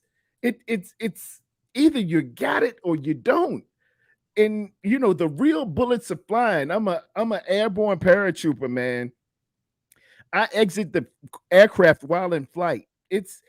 We trained for that down at it used to be Fort Benning, Georgia. We done changed our name to Fort Liberty. But back in the day, you train and you do what's called parachute landing falls. And you do thousands and thousands of all of us with Navy SEALs, Israeli commandos, recon Marines. All of us train together, man, and train. But dude, when you on that deployment in the middle of the night and those bullets are flying for real, some of us dance and some of us don't. You can go to your little quarterback coaches. You can go to this one. You can go to that one. You can watch it on YouTube. You can get this. You can get that. You can get a book. But boy, when those real bullets are flying, we are going to separate the men from the boys. Those were real live defenses coming down and barreling at Brock Purdy. And he was dancing like he was in the league for 5 years. And we went all the way back. I'm not even talking about Trey Lance. I'm not even talking about Jimmy Garoppolo. Dude, we went back to Dan Fouts. We went back to John Brody. We went back to Bart Starr, Ken Stabler, Y.A. Tittle, Warren Moon, Jim Kelly, Lynn Dawson, Terry Bradshaw, Brett Favre, Fran Tarkenton, Joe Montana, Roger Staubach, Aaron Rodgers, Matt Stafford, John Elway. Dude, they didn't have a record that this dude had, and they didn't get to the playoffs. They weren't looking people off in their first year like that. They weren't looking. They weren't nimble in that pocket and staring down that blitz coming at you, man, and holding to the last second to get that thing out to Kittle over the middle. They weren't doing this. They weren't rolling out. I know somebody said, well, he always rolls out left. Dude, did you see our right side last year? Would you really roll to that right side by side behind Mike McGlinchey getting thrown out the club like a drunken sailor on shore leave, getting thrown out like Jazzy Jeff on the Fresh Prince? Would you go to that right side? Well, he didn't step up against Philadelphia. Dude, Look back at that play. Hargrave is in front of it. He won't know where to step. And he had to look and he had to make sure the clearing was out. The route is called a 7 route. The concept is called a burner route. It cuts out versus cutting in. Usually we run Yankee, usually we run Speedo. Dude, I watched the films. I watched JT O'Sullivan. I watched Brett Collerman. I watched Derek Carr. I watched Kurt Warner. I watched Brad Graham. I watched Larry Krueger. We go back, look at the film, look at it over and over again, and I go back and talk to people who do quarterback, and I say, and am I seeing what I think I'm seeing here? Mr. Terry, you correct. You're correct. He's nimble. He's there. He's got his 3, 5, and 7 step drop. Yes. Yeah, he's hiding that ball like you're supposed to. He's manipulating safeties. He's manipulating those linebackers with his look. You can see his helmet right there. I just want y'all to go back and look at the film. And if the adage is true that you get better from a rookie to the 3rd year, why is it that you're saying Brock Purdy has hit his ceiling? But Trey Lance, he's going to get better his 3rd year, and not cutting down Trey. I think Trey will be great. I hope and pray, and I think he has Pro Bowl in him. I'm not saying he does it.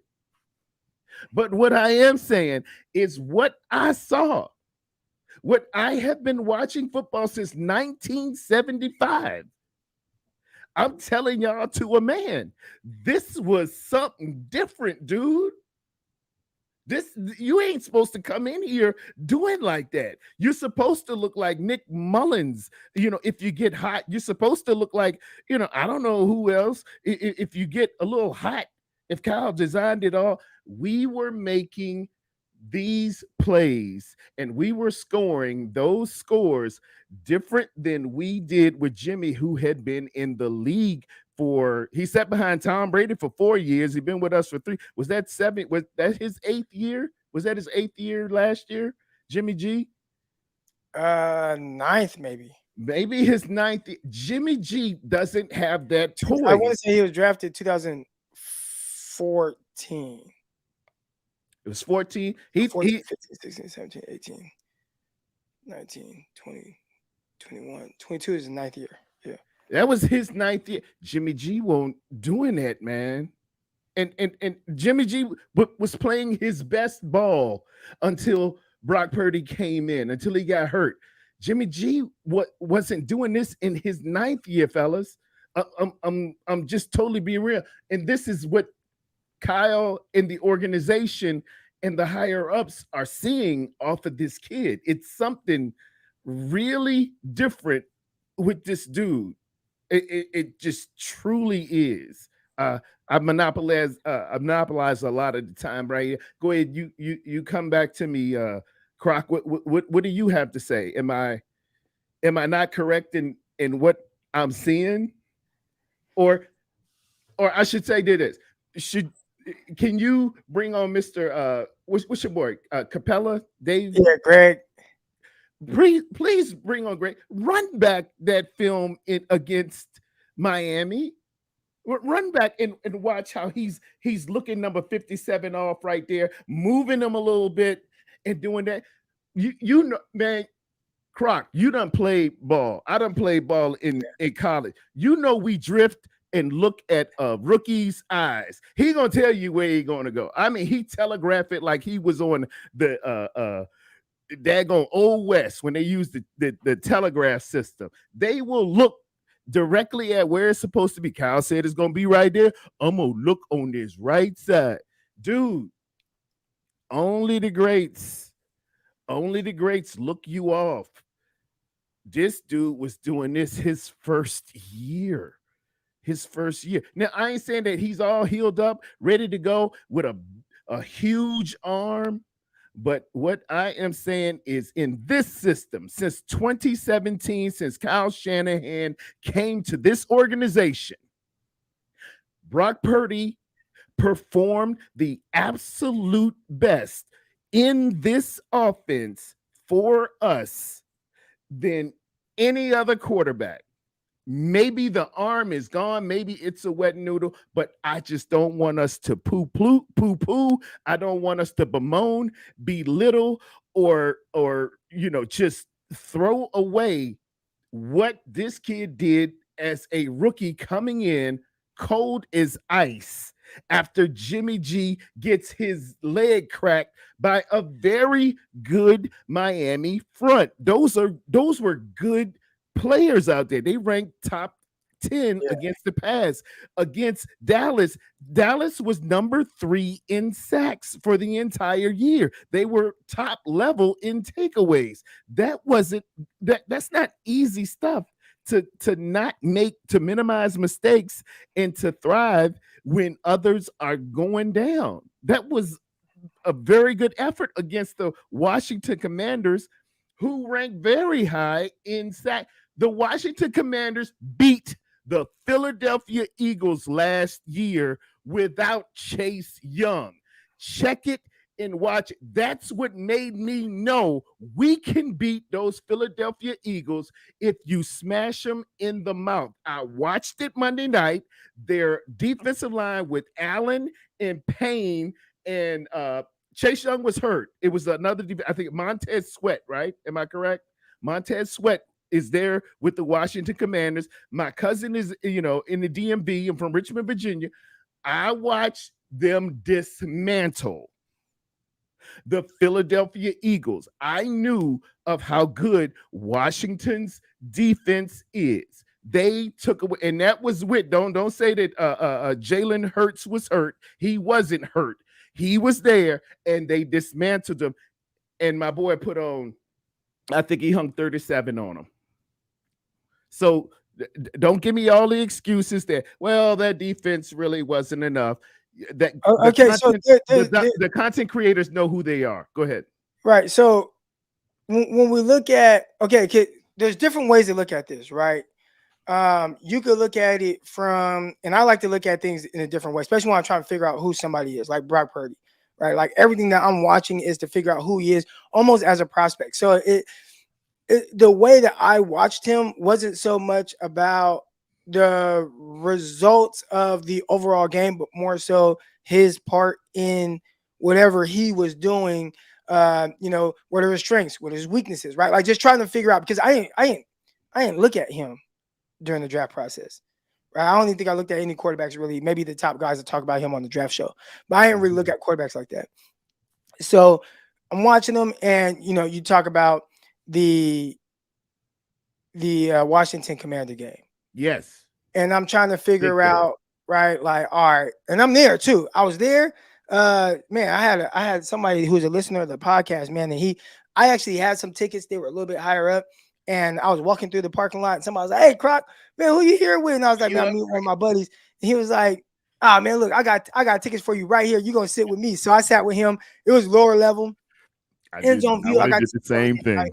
And I'm watching, and again, I'm watching Brock Purdy because at this time I'm still trying to figure out who he is as a talent, and like the things that he does well or doesn't do well. I'm trying to figure those things out more so than the overall points, right? So I looked at that game maybe a little bit different than other people in the sense of figuring out who Brock Purdy is. I think the thing that I took away the most from that game is, regardless of the situation or circumstances, I thought he was very tough and kept firing. And I think more than anything, that was the thing that I was most impressed with. There were some things that I remember watching in that game that kind of worried me a little bit. I watched him throw this out route to Brandon Ayuk, and it was like the out died. Like it was like a short where he couldn't quite get his feet underneath him, and he tried to throw this quick out, and the ball drifted inside, and it ended up having to be like a contested catch out route from the slot for Brandon Ayuk. And I'm like, you know what? He is someone that potentially has to get more of his feet underneath him to potentially drive his throw on an out, right? Like just things like that where I'm trying to figure out, okay, who is he? We did see the onslaught of points, especially in the second half. First half, it looked a little weird, right? He was like below 50% passing. He missed some throws, didn't have the ball a whole lot. So there's that. That's the Commanders and the 49ers, both like just the time of possession or whatever it was. Niners didn't have a whole lot of possessions in that first half. So I think that kind of hurt them a little bit from the standpoint of the flow of the game. But he wasn't like lighting it up. 49ers had 7 points. That 7 points came off of a 75-yard end around to Ray McLeod. Yep. And that was the only points in the first half. Second half, he comes out. Man, there's a wide open Kittle in the flat. That would be considered a Kyle Shanahan kind of special, right? Where it's like, hey, you hit Kittle, he's going to be open. And then he just, next thing I know, Kittle weaves, boom, touchdown. I'm like, wow, what the hell? Right? But I didn't look at that Crockett, I'm going to push back a little bit on that. Kyle Shanahan I label or have categorized coaches and play callers into 4 groups. There's the Al Davisonian, this is what I do, I'm going to do it, and I don't care. There's the 3 yards in a cloud of dust, Vince Lombardi kind of guy. And then there is the Kyle Shanahan narrator. Kyle Shanahan is setting you up in the first quarter and running almost, and Kittle, there's a recent interview with with George Kittle about this. Yeah, I heard that. Where he would run this. He's running these throwaway play. It seems like it's a throwaway play, man. But with that gap zone read, pulling pre-snap motion, man, he's coming out in those formations. Because this is how I scout offenses. Every week, when we were about to play the next team, I look at their game and I just look at their formations and what they do in a precipitous time of percentages. And I say, out of that formation, when they run motion here, they're going behind here. If they're doing here, they're going behind here. Doesn't work every time, but I read it like I was taught that by Dan Surface in college. Right. So hold on. So I get what you're Shanahan saying. does that. And my question looks bad on the first quarter. It looks bad on the first and second quarter because it looks like he did this. It won't this good. It won't this good. Kyle was opening that thing up to look at their tendencies, how they react. He went to that locker room, I promise you, at halftime and said they're doing exactly what I thought they would do, or they trying to handle it a little this way. We're going to come out this formation, we're going to play action, and we're going to hit them over here. Go ahead. Right. Brother. No, and that is 100% factual. But again, in the guy, like, I don't want people to think that I'm saying Brock Purdy didn't do well or whatever. I'm just telling you based off of, again, while I was watching the game, I was there. It was an evaluation process more so than like I know what Kyle Shanahan's offense is. Like, I know what Kyle Shanahan does offensively. I'm looking at specifically like Brock Purdy. So when Tia earlier asked, like, about another quarterback, or someone mentioned, anybody being able to play in this offense, like, I don't think anybody could just play and be successful. But I don't think you have to be the best quarterback and have success in it. It's the moments of overcoming certain situations where maybe Kyle is wrong or maybe Kyle isn't quite right. And watching that game again, I started to see, man, you got 2 guys wide open in the end zone fighting for the ball because they're so naked. Man, right? That was beautiful. You got a 50-yard catch and run by Brandon Ayuk. So I just started, and then the defense took the ball away 3 times or had stops in territory, setting the 49ers up in short fields that only resulted in the 3 points each time. So again, I'm just looking at, like, all right, when you say hung 37 on them, it's like, how much of it is Brock is just hanging 37, or how much of it is, damn, this 49ers team is really good and Kyle Shanahan understands how to set his guys up. And again, that's not me trying, and I want to make it very clear, that's not me trying to take anything away from Brock. That's me trying to watch Brock, the talent. Yes. And what his strengths and weaknesses are. And I don't think that them scoring 37 against Washington, and with how the game played out, told me that he's this quarterback that's just going to hang 37 on you. I felt more like, man, with this team around him, he is someone that can hang like 30. You can end up with 37 points. I hope that makes sense. Yes, sir. I also wanted to kind of push back a little on one thing you talked about. Go ahead. And this is the part with me, and it's not putting down one quarterback to prop up another quarterback or anything like that. I think you're right, man. Being a quarterback's coming in young, being able to look off safeties, right? I'm gonna hold this safety with my eyes and then throw over here. You see Brock Purdy do those things, and those were things that we have seen Trey Lance do. But again, his sample size has been so small, and that's the part where I would just love. This is not me saying, man, Trey Lance is gonna be this great quarterback, or you can be so much better with him. But it's like, man, I really would just like to see him play more so I can know. And we watched him against. I remember the game started off moving kind of fast for him against the Chargers. This is preseason, his rookie year.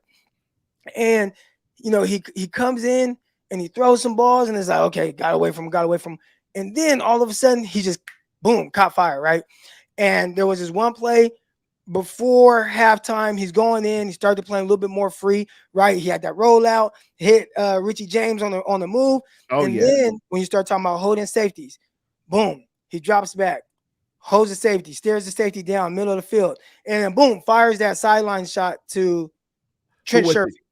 Trent Sherfield. It's that whole shot, right? Yeah. Boom. We call that a 2-ball hard with an arc where he held the safety just enough because like, hey, I need to hold him enough so I can fit this throw in there. Boom, did it. Then he had the touchdown to Travis Benjamin where he looks left, holds that guy there so that the middle can be open. Boom, he looks, holds him, snaps back around, boom, fires a fastball. Right off the ear of a guy. That's what I'm saying. I think he got Pro Bowl ability. I'm not going to say that. I know, but what I'm saying is to say that Trey Lance is a bust.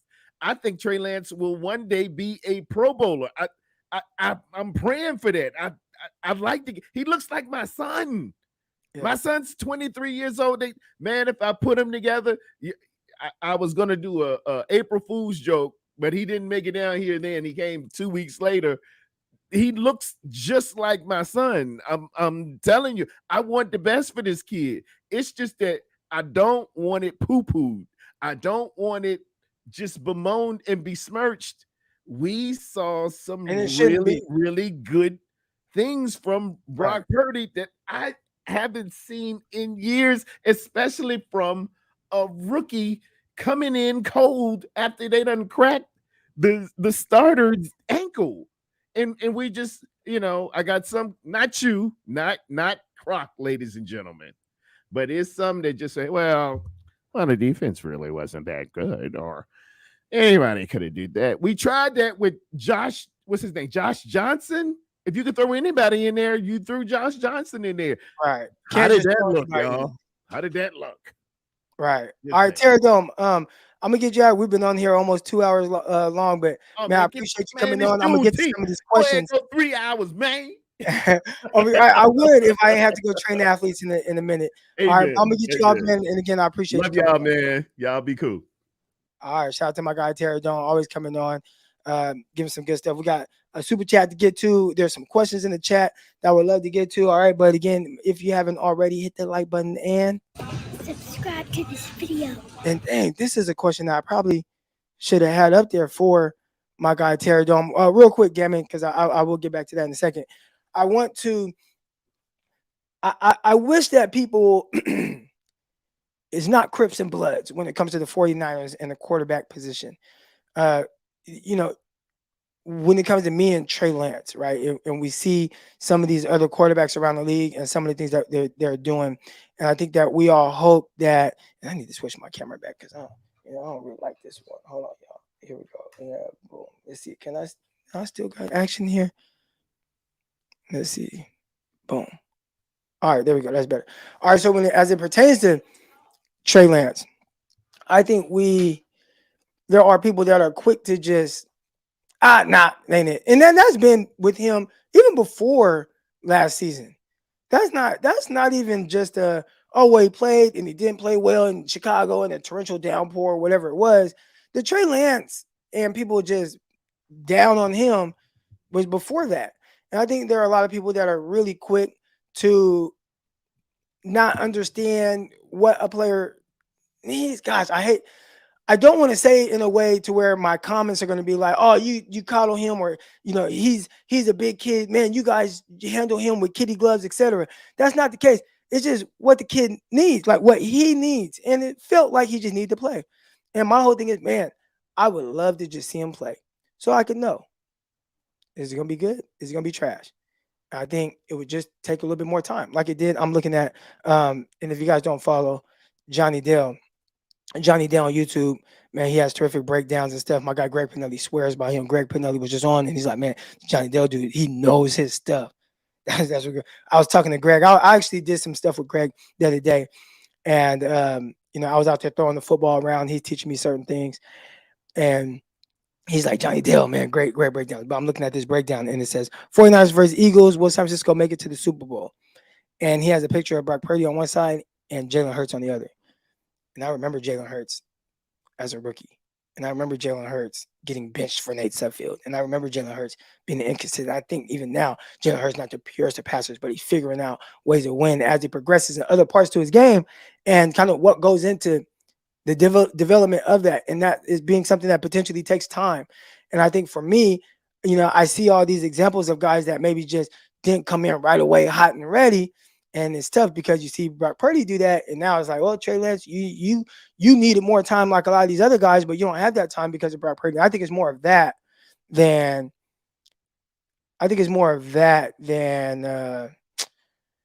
this guy just stinks. And I think even the 49ers will probably tell you that as well. Like, it's more of just Brock Purdy being just more ready right now. That's how it feels to me than Trey Lance just can't play. Because I really believe Trey Lance can play.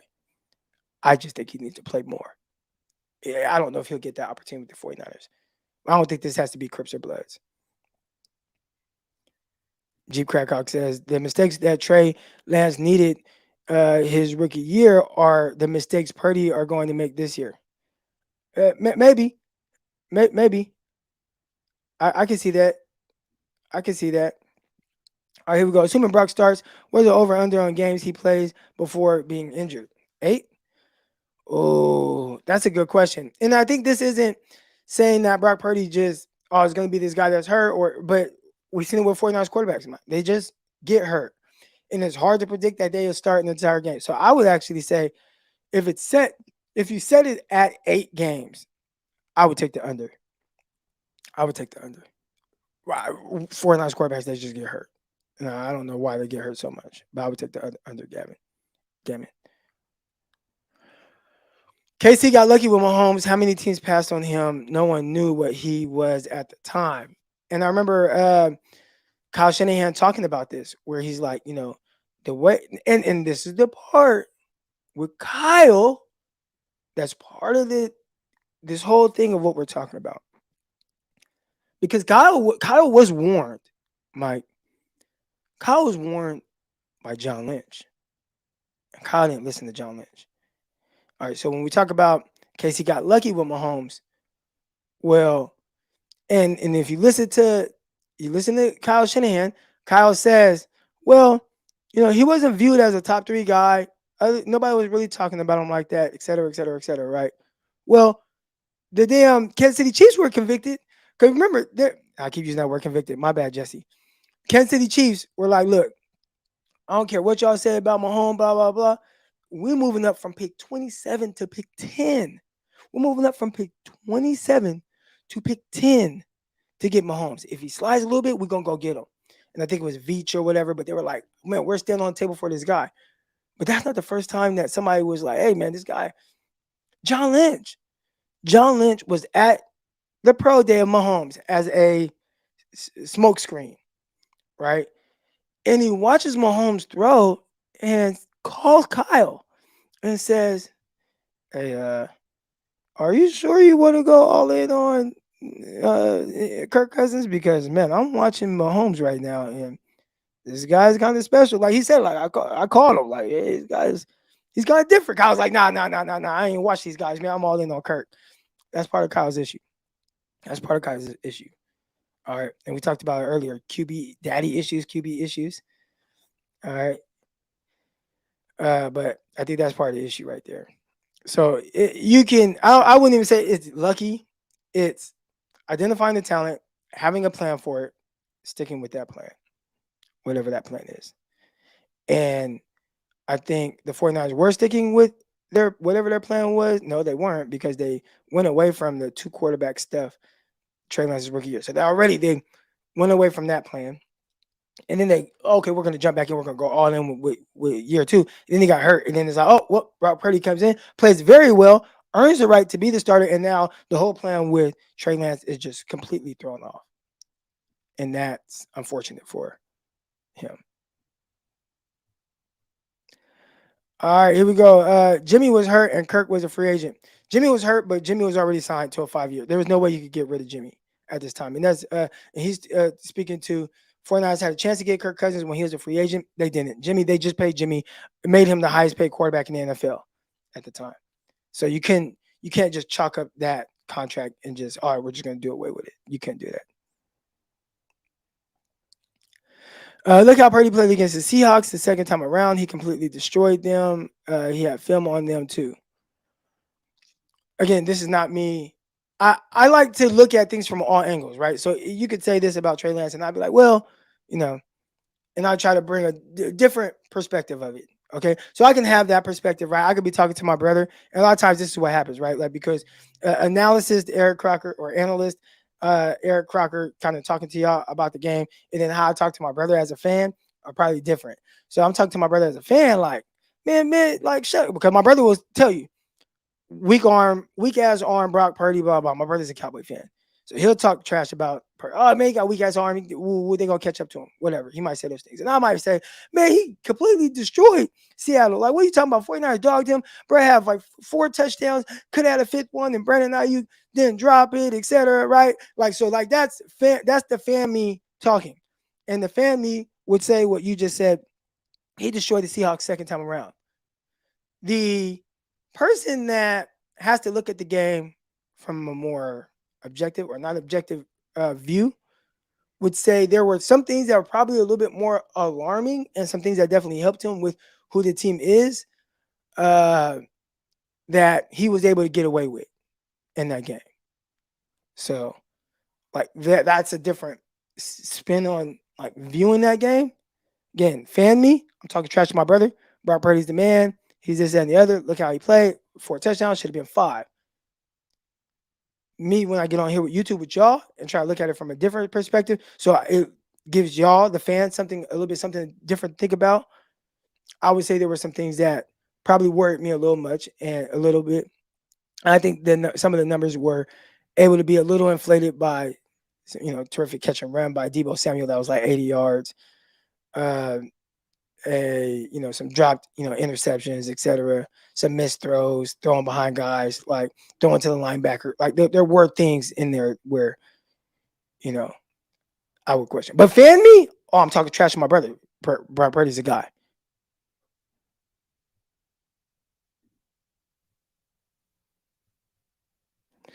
All right, here we go. Not that one. Here we go. Boom. Here's another one. Remember what Harbaugh was doing with Alex Smith and Kaepernick with packages before eventually Kaepernick was ready. That's the strategy Kyle tried with Jimmy G and Trey Lance at one point. Similar. And then he just went away from it, which is kind of crazy. And that's what Teradome was alluding to, the Cabo crew, right? Like the Cabo crew, and, guys, oh, no, we don't like this. We don't like how we're doing this. And, Kyle, listen, I feel like Jim Harbaugh was going to do what Jim Harbaugh wanted to do, whatever. Patrick Willis and Frank Gore, maybe they could have came to him and said, hey, we don't like how you putting in this Kaepernick kid. Or maybe they would have. And maybe he would have listened. No, he probably wouldn't. I think he would have been like, hey, it's working. So that's what we're going to do. You guys get behind. it. That, like, look, we're doing this. Kaepernick, look how he did this against the New York Jets, how he ripped off these runs.